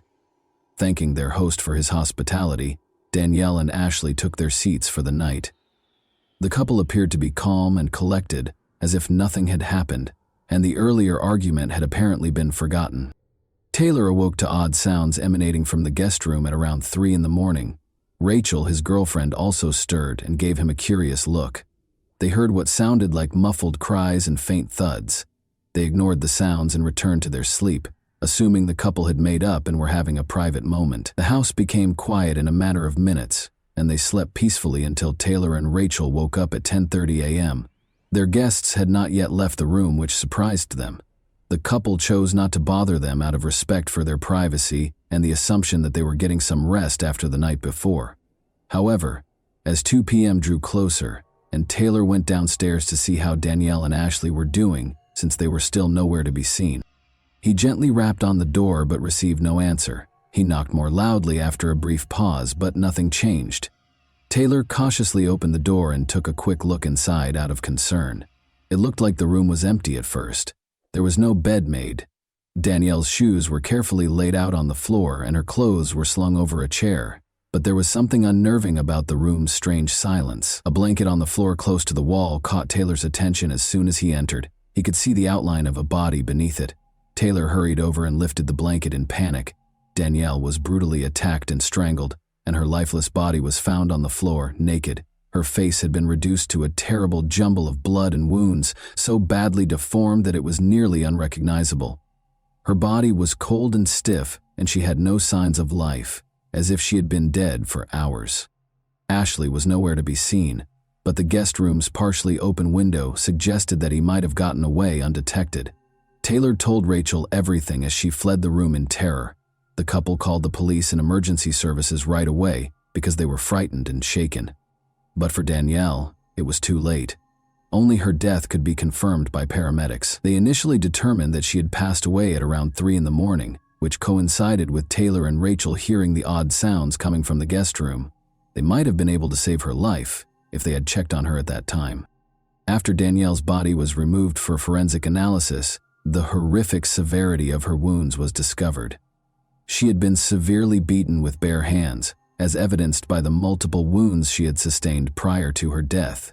In addition to having multiple brain hemorrhages and a closed skull fracture from the vicious beating, she also had fractures to her nose, jaw, and cheekbone, as well as several teeth and one eye destroyed. The assailant seemed to have pinned her under his weight to keep her from fleeing, pushed her to the ground, and covered her mouth to silence her screams.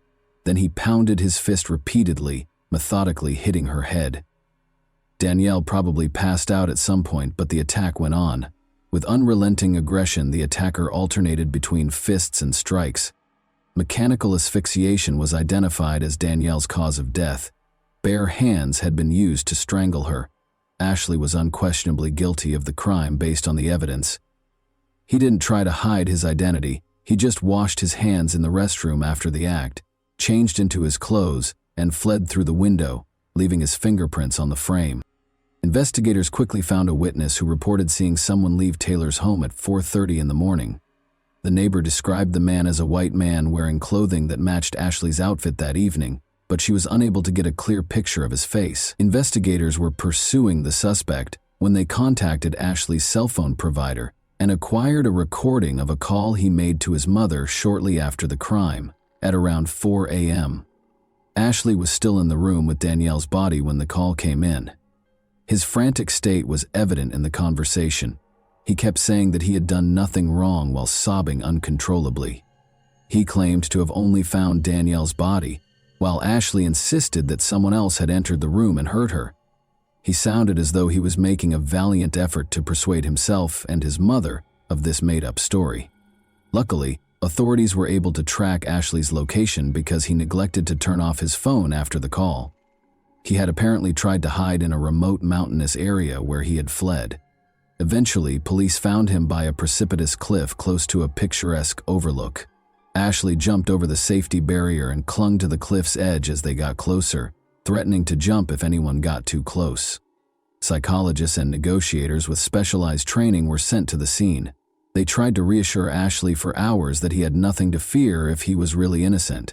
Ashley continued to sit on the edge of her seat for almost 12 hours of the negotiations. Officers caught Ashley, who was tired and distracted, as midnight drew near, and they were able to pull him back to safety. Ashley exhibited unpredictable behavior. He cried, screamed, resisted, and made repeated threats to commit suicide. It was impossible to question him in his unstable state. After being transported to a mental health facility, experts stabilized him and determined that he had been in such a heightened emotional state that, had the officers not intervened in time, he probably would have jumped. Ashley was subsequently diagnosed with a number of mental illnesses, including excitable psychopathy, which is characterized by unprovoked violent episodes and abrupt outbursts of rage. The investigators looked into Ashley Gaddy's past after his arrest, but they were appalled by what they found. He had many victims before Danielle. More than 10 women have reported him to the police in the last 2 years alone, alleging physical assaults, attempted harm, and requests for protection from his harassment and stalking. It turned out that Ashley was fatherless, had serious mental health problems from an early age, and was extremely violent toward other people. His own mother and 2 sisters were his first victims. They endured his violent outbursts and physical aggression in silence, without reporting him, because they were afraid of what would happen to their family. Ashley could seem perfectly normal and sensible when he was at ease. However, this facade could be broken by the slightest trigger, revealing what could only be described as a monstrous side. Ashley experienced abrupt and severe fixations during his adolescence, especially in his relationships with women.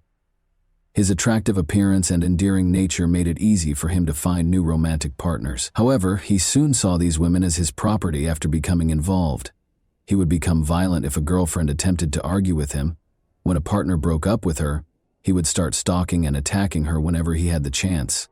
At least 11 women reported Ashley for harassment, assault, and threats of harm between 2015 and 2021.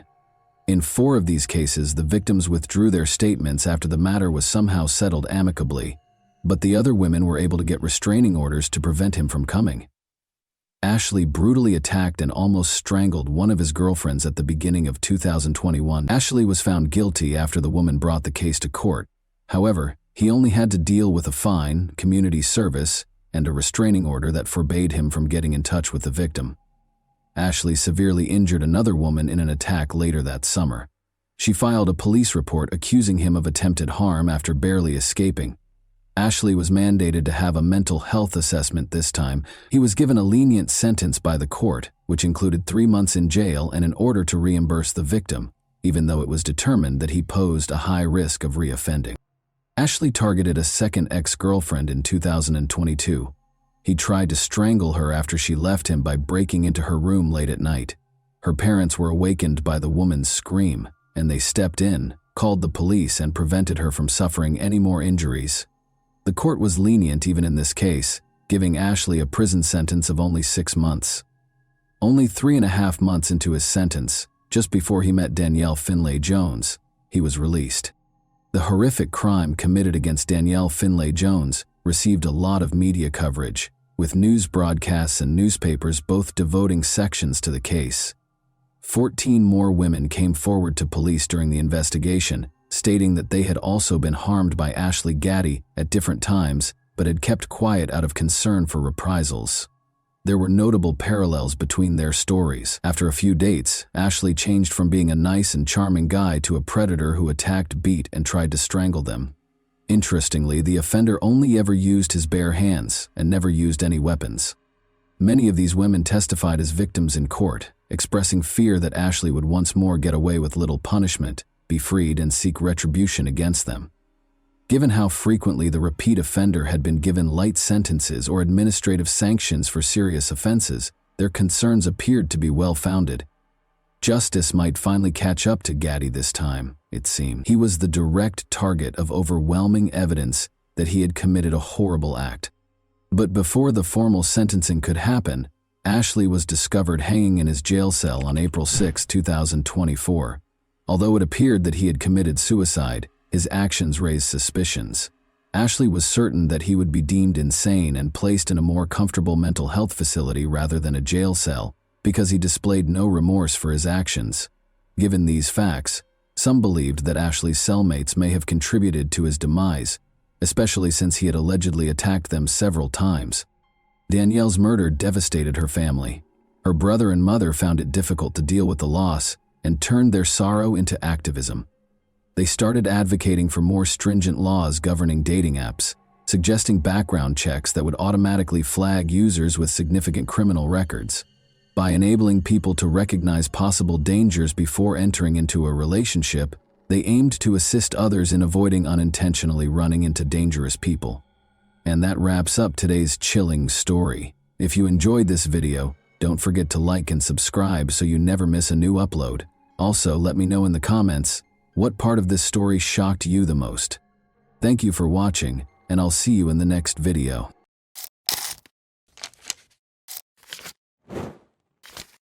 Hey guys, welcome to my channel, and today we're going to take a look at another horrible case with you. On May 3, 2019, 17-year-old Ellie Gould decided to skip her regular class and spend the day studying alone. Nobody knew that there was a terrifying secret hidden behind her closed door. Her father expected her typical chirpy greeting when he got home, but instead he found an eerie silence. The kitchen had devolved into a nightmare scene. Ellie Gould, a popular and intelligent sixth-form student, should have turned 18 the week before. However, she was killed in her own house in May.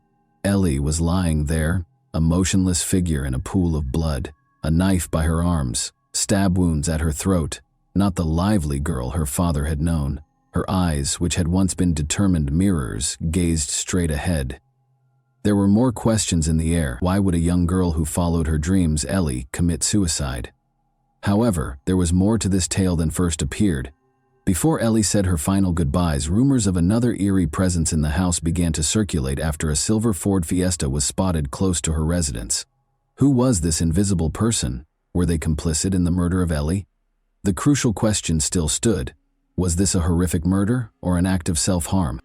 The small, serene town of Calne, Wiltshire, is situated in southwest England and is encircled by picturesque hills. The River Marden flows through its banks, surrounded by willow trees, and the air is thick with the scent of freshly cut grass. Stone cottages with window boxes in bloom line the cobbled streets. A weekly market with lively exchanges takes place in the town square, which is shaded by old oak trees. Ellie flourished in this calm environment, surrounded by the recognizable sounds of distant trains and church bells. Calne was more than just a lovely location. It was a part of Ellie's journey, influencing her aspirations and objectives with its understated charm. Carol and Matthew Gould, both in their late 40s, welcomed Ellie into the world on February 6, 2002. She went into her A-levels as a Year 12 student at Hardenhoosh School with a strong sense of ambition. Ellie, however, was more than just studying and tests. Riding her favorite horse in the open fields brought her peace. She was naturally skilled at it, and even had aspirations of becoming a member of the mounted police. In addition to awards and trophies, Ellie played a crucial role in her family's life. Ellie was regarded by her contemporaries as a reliable friend who would listen to your darkest secrets and make you laugh until your sides ached. Ellie got along well with her cousins as well as her friends. Jess Vine, 17, was one of her closest cousins. Like sisters, they couldn't be separated. When someone said, "It was almost like we had twins in the family," Ellie desired to study psychology as well. Understanding the intricacies of the human mind, the positive, negative, and intriguing gray areas in between, was made possible by her A-levels. She wished to improve the world by assisting people in discovering their inner motivations. But Ellie's life took a surprising turn. No one could have imagined how brutally she was removed. Ellie Gould decided to study at home for her A-levels on May 3, 2019, rather than attending class. This day, however, was different. Everything changed when her father, Matthew Gould, returned from his job. There was a silence that persisted in the house indefinitely, replacing the usual routine and laughter. In a state of shock, Ellie's father, Matthew, called for an ambulance in a panic, unsure of what to do or how to react to what he had just seen. He then contacted Ellie's mother, Carol.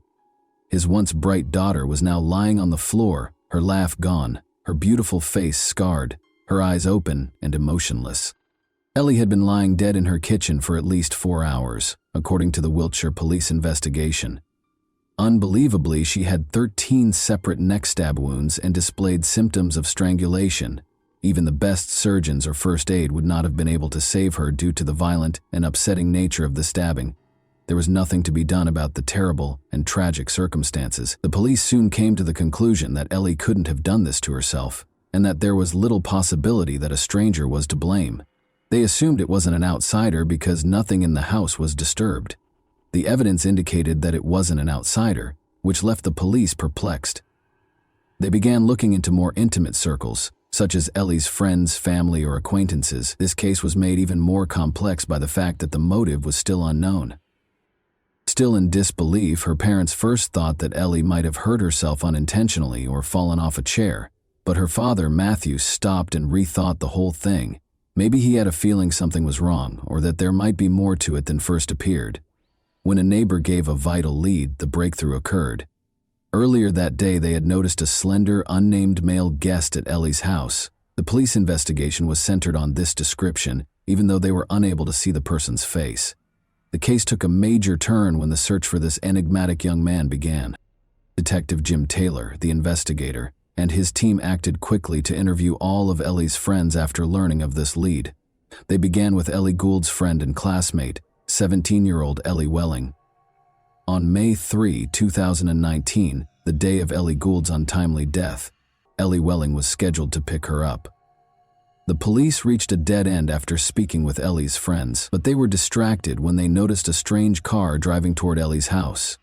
Shortly after Ellie's death, this car appeared on surveillance footage and was out of place in the neighborhood. The police needed Ellie's parents to identify any suspected friends in order to advance the investigation. However, Ellie's parents were unable to immediately come up with a friend because they knew all of her friends. It clicked for Ellie's parents when the police asked directly if Ellie was in a romantic relationship. Thomas Griffiths, age 18, was brought up. An 18-year-old A-level student named Thomas Griffiths played rugby for the first team and was a prefect at Hardenhush School in Chippenham, Wiltshire.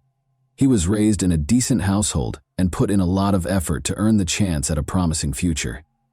Ellie had a major crush on him and had known him since 7th grade, so it's safe to say that she was thrilled when they started dating. Thomas became Ellie's first boyfriend when they formally began dating in January 2019, and their relationship went well. Since Ellie's parents knew everything about her life, she naturally told her mother about Griffiths. Although they hoped she would put her studies ahead of boys, her parents were aware of the brittleness of adolescent love and wanted to steer clear of it. They agreed to let her date even though they preferred that she concentrate on her studies. To get to know Thomas better, they invited him over for dinner and insisted on meeting him. Ellie's parents watched Thomas intently one evening while they were eating dinner in the kitchen, attempting to gauge his personality. He was quite quiet and appeared introverted, but there were no overt warning signs. They believed it was most likely because he was still a young boy and was nervous about meeting Ellie's family.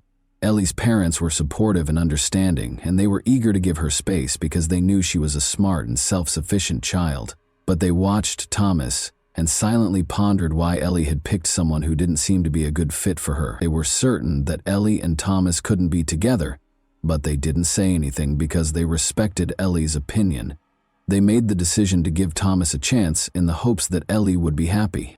On February 6, 2019, Thomas even attended Ellie's 17th birthday celebration in their own kitchen. In that instance, her parents showed him their love and acceptance by extending a warm welcome into their house. Ellie and Thomas's relationship didn't last long during its honeymoon period. After 3 months, fissures appeared. After being blown away at first, Ellie felt that Thomas's incessant need for her was suffocating her independence. The initial excitement turned into a suffocating clinginess as he yearned for her presence all the time. She received grumpy disapproval whenever she tried to prioritize her A-levels or make friends. Ellie's need for room and development was in stark contrast to the future Thomas envisioned, which was laced with talk of marriage. Their relationship goals were headed in opposite directions and would eventually collide. Feeling stuck in a commitment she wasn't prepared for, Ellie longed for independence and the opportunity to be herself. The once ideal romance had devolved into a battle to uphold her individuality while juggling expectations. She wanted to concentrate on her studies, particularly her impending tests, and felt that she wasn't prepared for a committed relationship. Ellie told her mother she wanted to break up with Thomas in early May 2019. Her mother, not surprised by the news, asked if Ellie needed to talk or if there was a particular reason. Ellie told her mother that she just wanted to remain single for a while and that nothing had happened. She assured her mother that everything was under control and that she shouldn't worry. Ellie later went to her room and texted Thomas to end their relationship. Thomas insisted on denying the split and declared his love and compatibility with her. However, Ellie remained steadfast in her choice, telling friends about their split on May 2, 2019. She hoped they could still be friends, even though she knew Thomas might be upset. When police found Ellie in their kitchen the next day, there were questions about whether Thomas, an A-level student, could possibly be capable of such a thing. Since she didn't have classes until the afternoon on May 2, 2019, Ellie asked her parents if she could spend the following morning at home.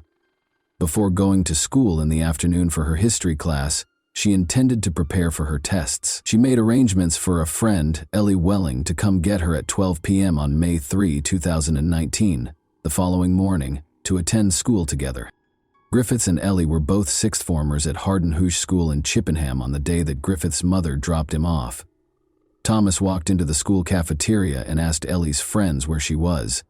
He had been looking for her since the morning, wanting to talk about their breakup the night before. He made the snap decision to leave as soon as he found out that Ellie wasn't in school. Thomas pretended to be ill and told a teacher so before heading to the local bus stop. He quickly changed into a different pair of sneakers and a black hoodie as he made his way home, but just as he was about to leave, his mother came home without warning. In a panic, he hurried to hide in a cupboard until she was gone. After his mother left and he was left alone, Thomas grabbed the extra car keys and made the 10-minute drive to Ellie's house. He wanted to speak with her, so he knocked on her front door when he arrived. When Thomas realized Ellie was serious about ending their relationship, they reportedly got into a heated argument in the kitchen. He began choking Ellie in the midst of the argument. Thomas continued to fight despite her valiant attempts to defend herself, and Ellie fainted. He grabbed a knife from the kitchen and stabbed Ellie 13 times in the neck.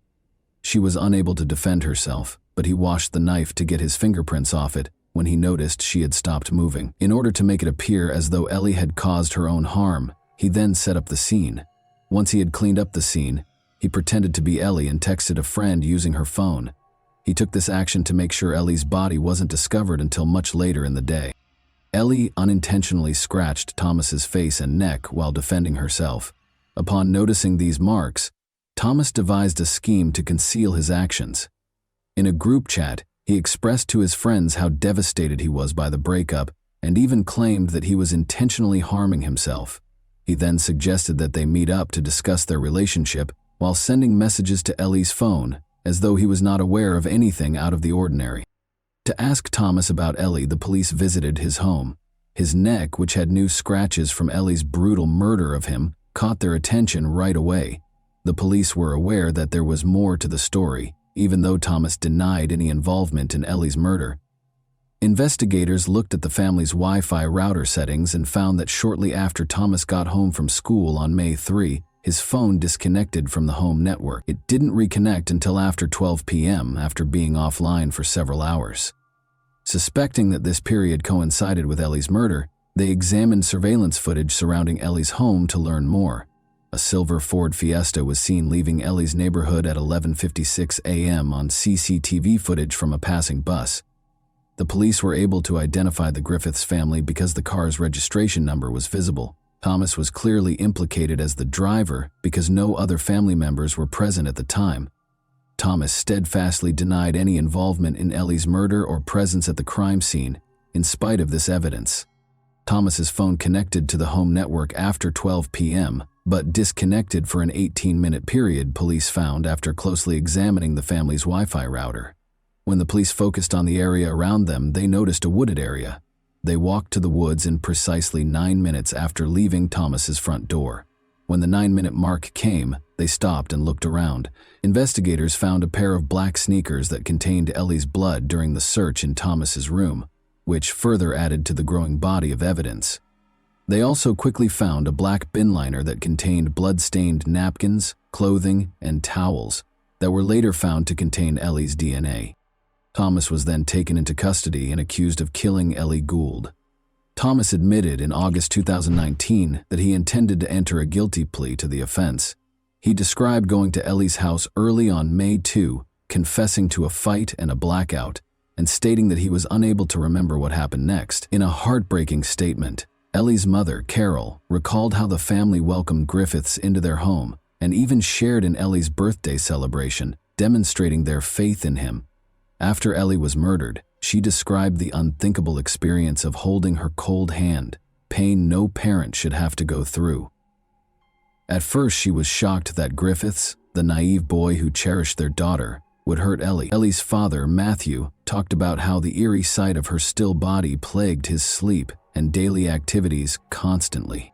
It was revealed in court that Griffiths had abused Ellie after she rejected him.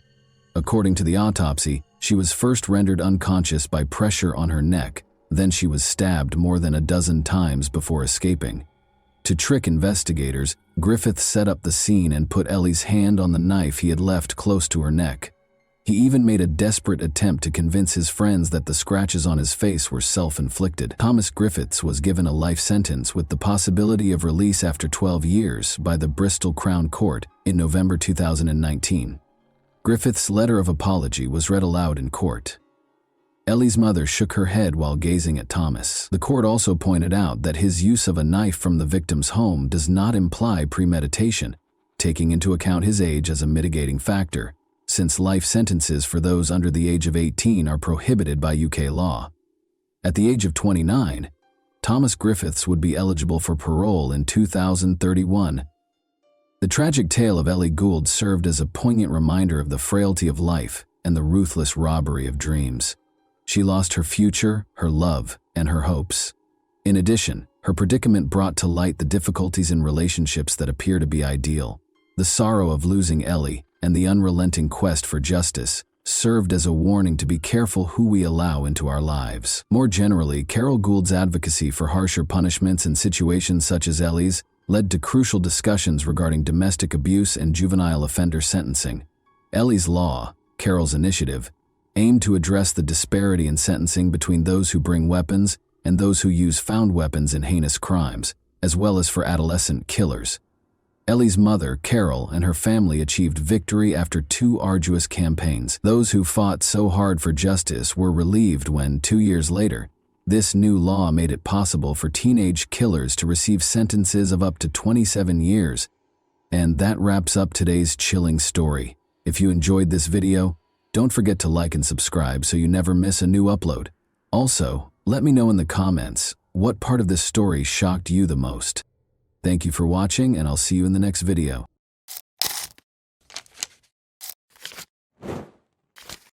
Hey guys, welcome to my channel, and today we're going to take a look at another horrible case with you. You just heard a 16-year-old boy make a last-ditch plea for his family's survival. Subsequent attempts to contact him were unsuccessful shortly after the call ended. The Kitsap rescue team later discovered a terrifying and unsettling scene. 3 burned bodies, 2 boys and a woman, were discovered inside the burning house. The father, John Derek Carriga, was absent from the scene though. It was highly suspicious because the father was not present, suggesting that he may have been involved in planning this gory scene. The quiet surroundings of Kitsap County were the scene of this terrifying incident, which left the community in shock and in search of answers. John Derek Carriaga, 43, Crystal Lynn Carriaga, 37, and their 2 teenagers, Hunter Evan Shape, 16, and Jonathan Felipe Higgins, 16, made up the Carriaga family. They shared a home in Washington's Kitsap County, with the 2 teenagers from prior relationships. John and Crystal married in 2009, combining their families. But their joy was short-lived, and as their 8 years as a family were coming to an end, an unexpected guest turned everything upside down. Kitsap County, Washington, saw another ordinary Friday on January 27, 2017. The Carriga family gathered in their quaint 1-story ranch home on West Tenino Drive as evening approached. According to reports, Chris Cale had some friends at the house. While at the house, Johnny got a call and left to meet someone, informing the family that he would be back soon. Later, Johnny was back on the property, but he didn't go inside the house. They snacked and indulged in late-night activities like watching TV or browsing through their phones, just like any other family. On that fateful Friday night, however, 16-year-old Hunter Shape made a terrifying 911 call to Kitsap County dispatchers, shattering the peace of the evening. He begged authorities to come to their aid immediately. When the rescue crew finally reached the Carriga home, they were met with a somber scene. All members of the family, including Hunter Shape, had been shot and killed inside their house, which was later burned down. The community was shocked to learn of the tragedy that had occurred when they woke up on Sunday morning, January 29, 2017, to the terrifying headline, 3 people found dead in Kitsap County home after fire. The headline in the newspapers was incorrect. Homeowner missing. This made the already unsettling situation even more concerning and uncertain. Initial reports stated that the victims, a woman and 2 teenagers, had been found inside a burning house. The community was left reeling from the shock of such a violent and senseless crime after authorities confirmed that the deaths were classified as homicides. John Carriga, the homeowner, was nowhere to be found, and it was confirmed that the crime had occurred the Friday before. Authorities asked people to be on the lookout for Carriga and his truck, a brown 2005 Ford F-150, and to report any sightings. Although John was listed as missing, rumors started to circulate that he might have been complicit in the horrible crime. Public opinion was greatly influenced by the press, with headlines stoking conjecture and doubt.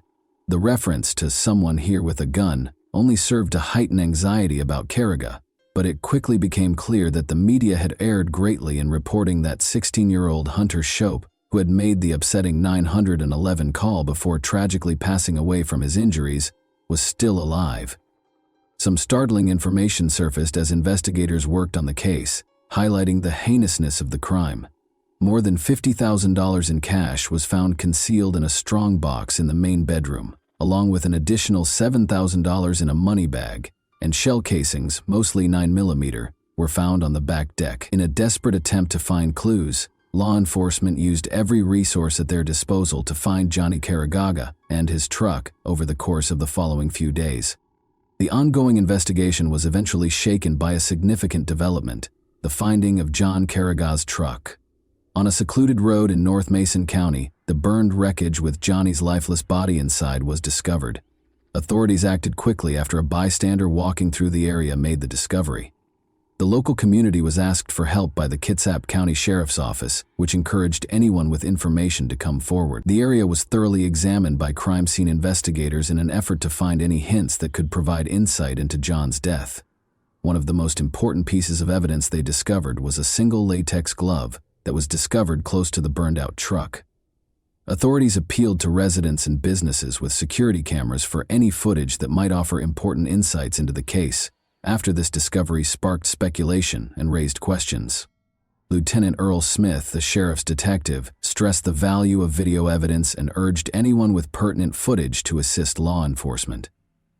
The community responded quickly to the appeal, with people coming forward to offer support in any manner they could.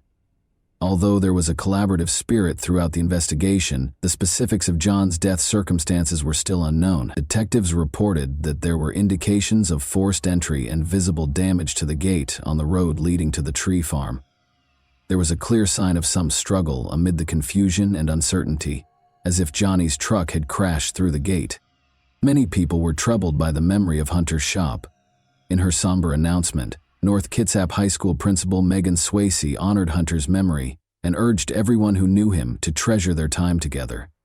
When Detective Elizabeth Lisa Gundrum was assigned to the case, a glimmer of hope appeared as the community grieved the loss of the Caragaga family.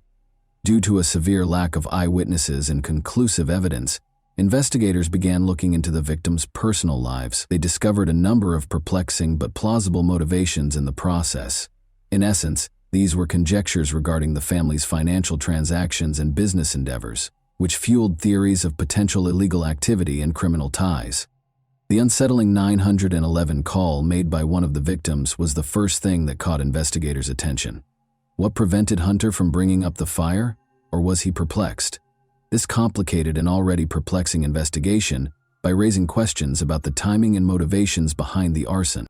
Authorities had a lot of questions and uncertainties as the investigation went on. The circumstances surrounding John Caragaga's kidnapping, the identity of the person or people involved, and the motivation behind the attack were all still unknown. Months went by with little improvement, but in February 2017, a breakthrough came when surveillance footage showed John Caragaga purchasing cigarettes at a nearby grocery store. He appeared to be acting normally in the hours before his disappearance.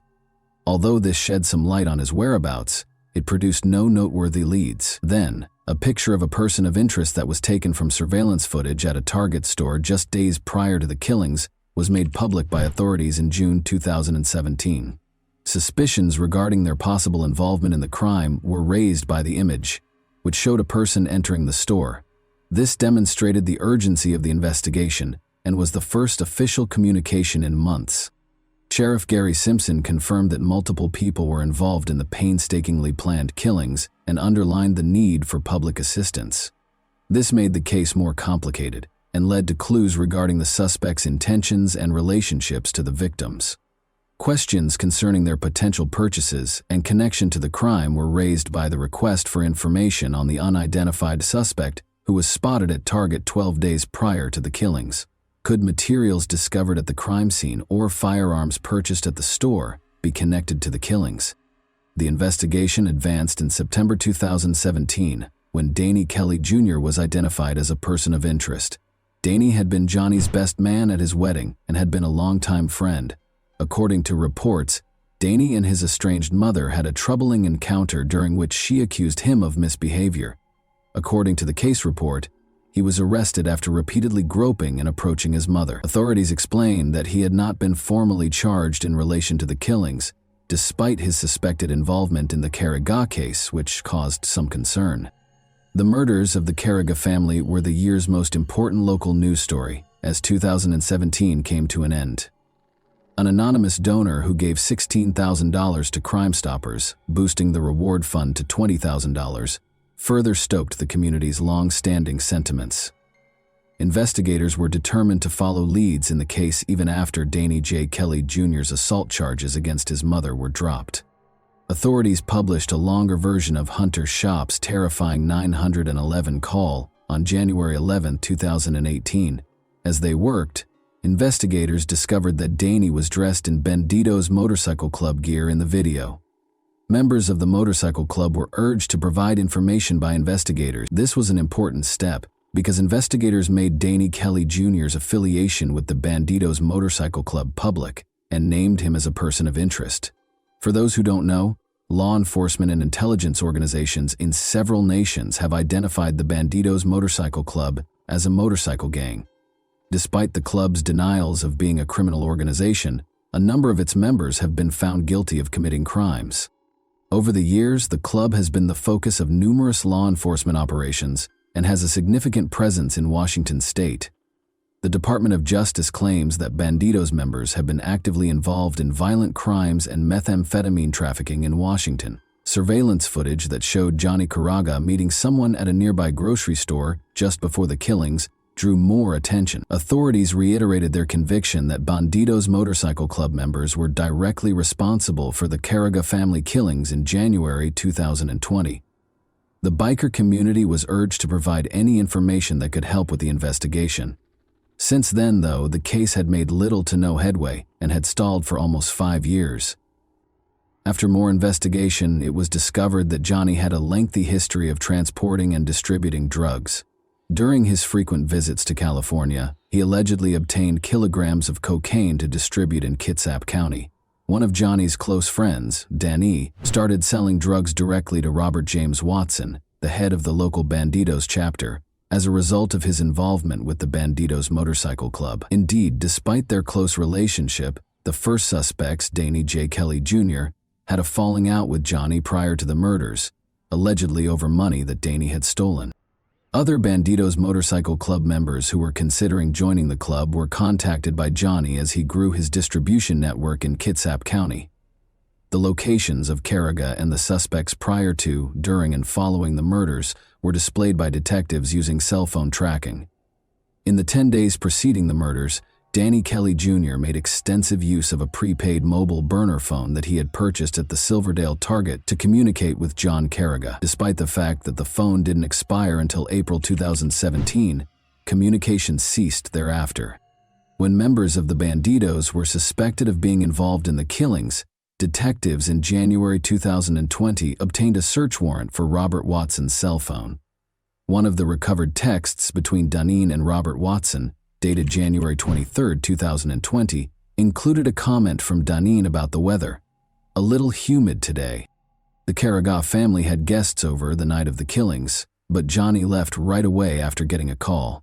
He briefly parked next to another car in a nearby grocery store parking lot before leaving, according to surveillance footage. The friends left the Caraga residence in the meantime. 3 men showed up and started shooting before Johnny could get back. According to reports, Johnny's wife Christielle was shot in the driveway first, then her son Jonathan Higgins, and finally Johnny's son Hunter Shape. Jonathan Higgins was shot after he came out of his room to see how the disturbance was going, and Christelle was shot in the head. At least one shooter ambushed Hunter Shape as he was bringing a pizza inside the house. The evidence suggested that he caught the murderer off guard. He was hit by 2 more shots after the first one missed. Sheep was still alive when he called 911, but he was presumed dead. The call ended abruptly, indicating that the shooter may have damaged or tampered with the phone before shooting Hunter to death. The attackers then used accelerants and fire starter logs to start fires at various points throughout the house, and they threw rocks through the windows to feed the flames. The suspects later displayed questionable conduct, and this evidence connected them to the crime. A witness saw Danny driving Johnny's truck away from the scene of the crime. Days prior to the killings, Danny reportedly bought a prepaid phone from a nearby Target, which he used to speak with Johnny frequently, a common tactic in criminal activity, according to surveillance footage. Only during the 12 days before Johnny's murder was that burner phone used for communication. Interestingly, the phone stopped working just before the murders. Watson claimed to have gotten into a fight with a homeless black man while at a club member's house without his pants. Later that night, Watson called 911 to report that a loaded Glock handgun and another loaded magazine had been stolen from his truck, which had been broken into a few days prior. Watson was fired from Kitsap County Public Works after he stopped showing up for work. Detectives discovered in September 2017 that approximately $303,000 had been deposited into his accounts that year, including multiple cash deposits that were untraceable. According to reports, Johnny Carragher concealed $200,000 beneath his house, but it was never discovered. On the night of the murder, a neighbor also saw Carragher's truck speeding down Tonino Drive and heard gunshots. The driver was recognized by the neighbor as Donnie, whom he had known when Donnie's family shared a home. Nearly bumper to bumper, a silver car followed the truck. Because Donnie and John Carragher disliked each other so much, detectives found it suspicious that Donnie would be at Carragher's house or drive his truck. Robert's brother Johnny Watson's 2006 Mercedes was discovered stripped and abandoned in the Puyallup River less than a week after investigators made public footage of Carragher's truck and the unidentified vehicle at the Camp Union supermarket. The car had not been reported stolen, but its license plates were missing. Later on, though, Robert and his brother paid $1,500 to have the car returned. Why he only thought to report it then, the day after a quadruple murder nearby, was the question that emerged. The second car that was spotted in the grocery store parking lot the night of the killings was thought to be driven by Johnny Watson, the third person. Additionally, his DNA and that of one of the rocks found at the crime scene matched exactly. The community was finally rocked by a major development on June 6, 2022, when 3 men were officially charged with the Carragher family's quadruple murder. In the lengthy investigation that had engulfed the area for years, this was a pivotal point. The arrest operation, which took place over several weeks and involved about 70 police officers from various counties, was carefully planned. The suspects, who were identified as Danny J. Kelly Jr., 43, Johnny James Watson, 49, and Robert James Watson, 50, were arrested in various locations throughout the state. About an hour later, Johnny Watson and Danny were arrested in their Bremerton apartments, while Robert Watson was stopped in traffic at Gig Harbor. The 3 men were charged with a total of 16 felonies each after being arrested and taken to nearby jails. These charges included first-degree burglary, first-degree arson, first-degree murder, and first-degree aggravated murder. A whopping $20 million was set as bail for each defendant. Each of the suspects entered a not guilty plea to the alleged felony charges. When they appeared in court the next morning, the judge placed severe restrictions on their possession of firearms, alcohol, and drugs unless prescribed, and ordered that they be detained without the possibility of release on bond. The court also ordered the defendants to refrain from any communication with one another. Investigators had established a specialized task force to investigate the quadruple homicide in response to the Carragher family murders. The seriousness of the case and law enforcement's resolve to prosecute the offenders were highlighted by this cooperative effort. In the hopes that the arrests would be a major step toward closure for the families impacted by the tragic loss of the Carragher family, the community awaited further developments in the legal proceedings. However, as people gathered to honor them, there was a glimmer of hope despite the gloom.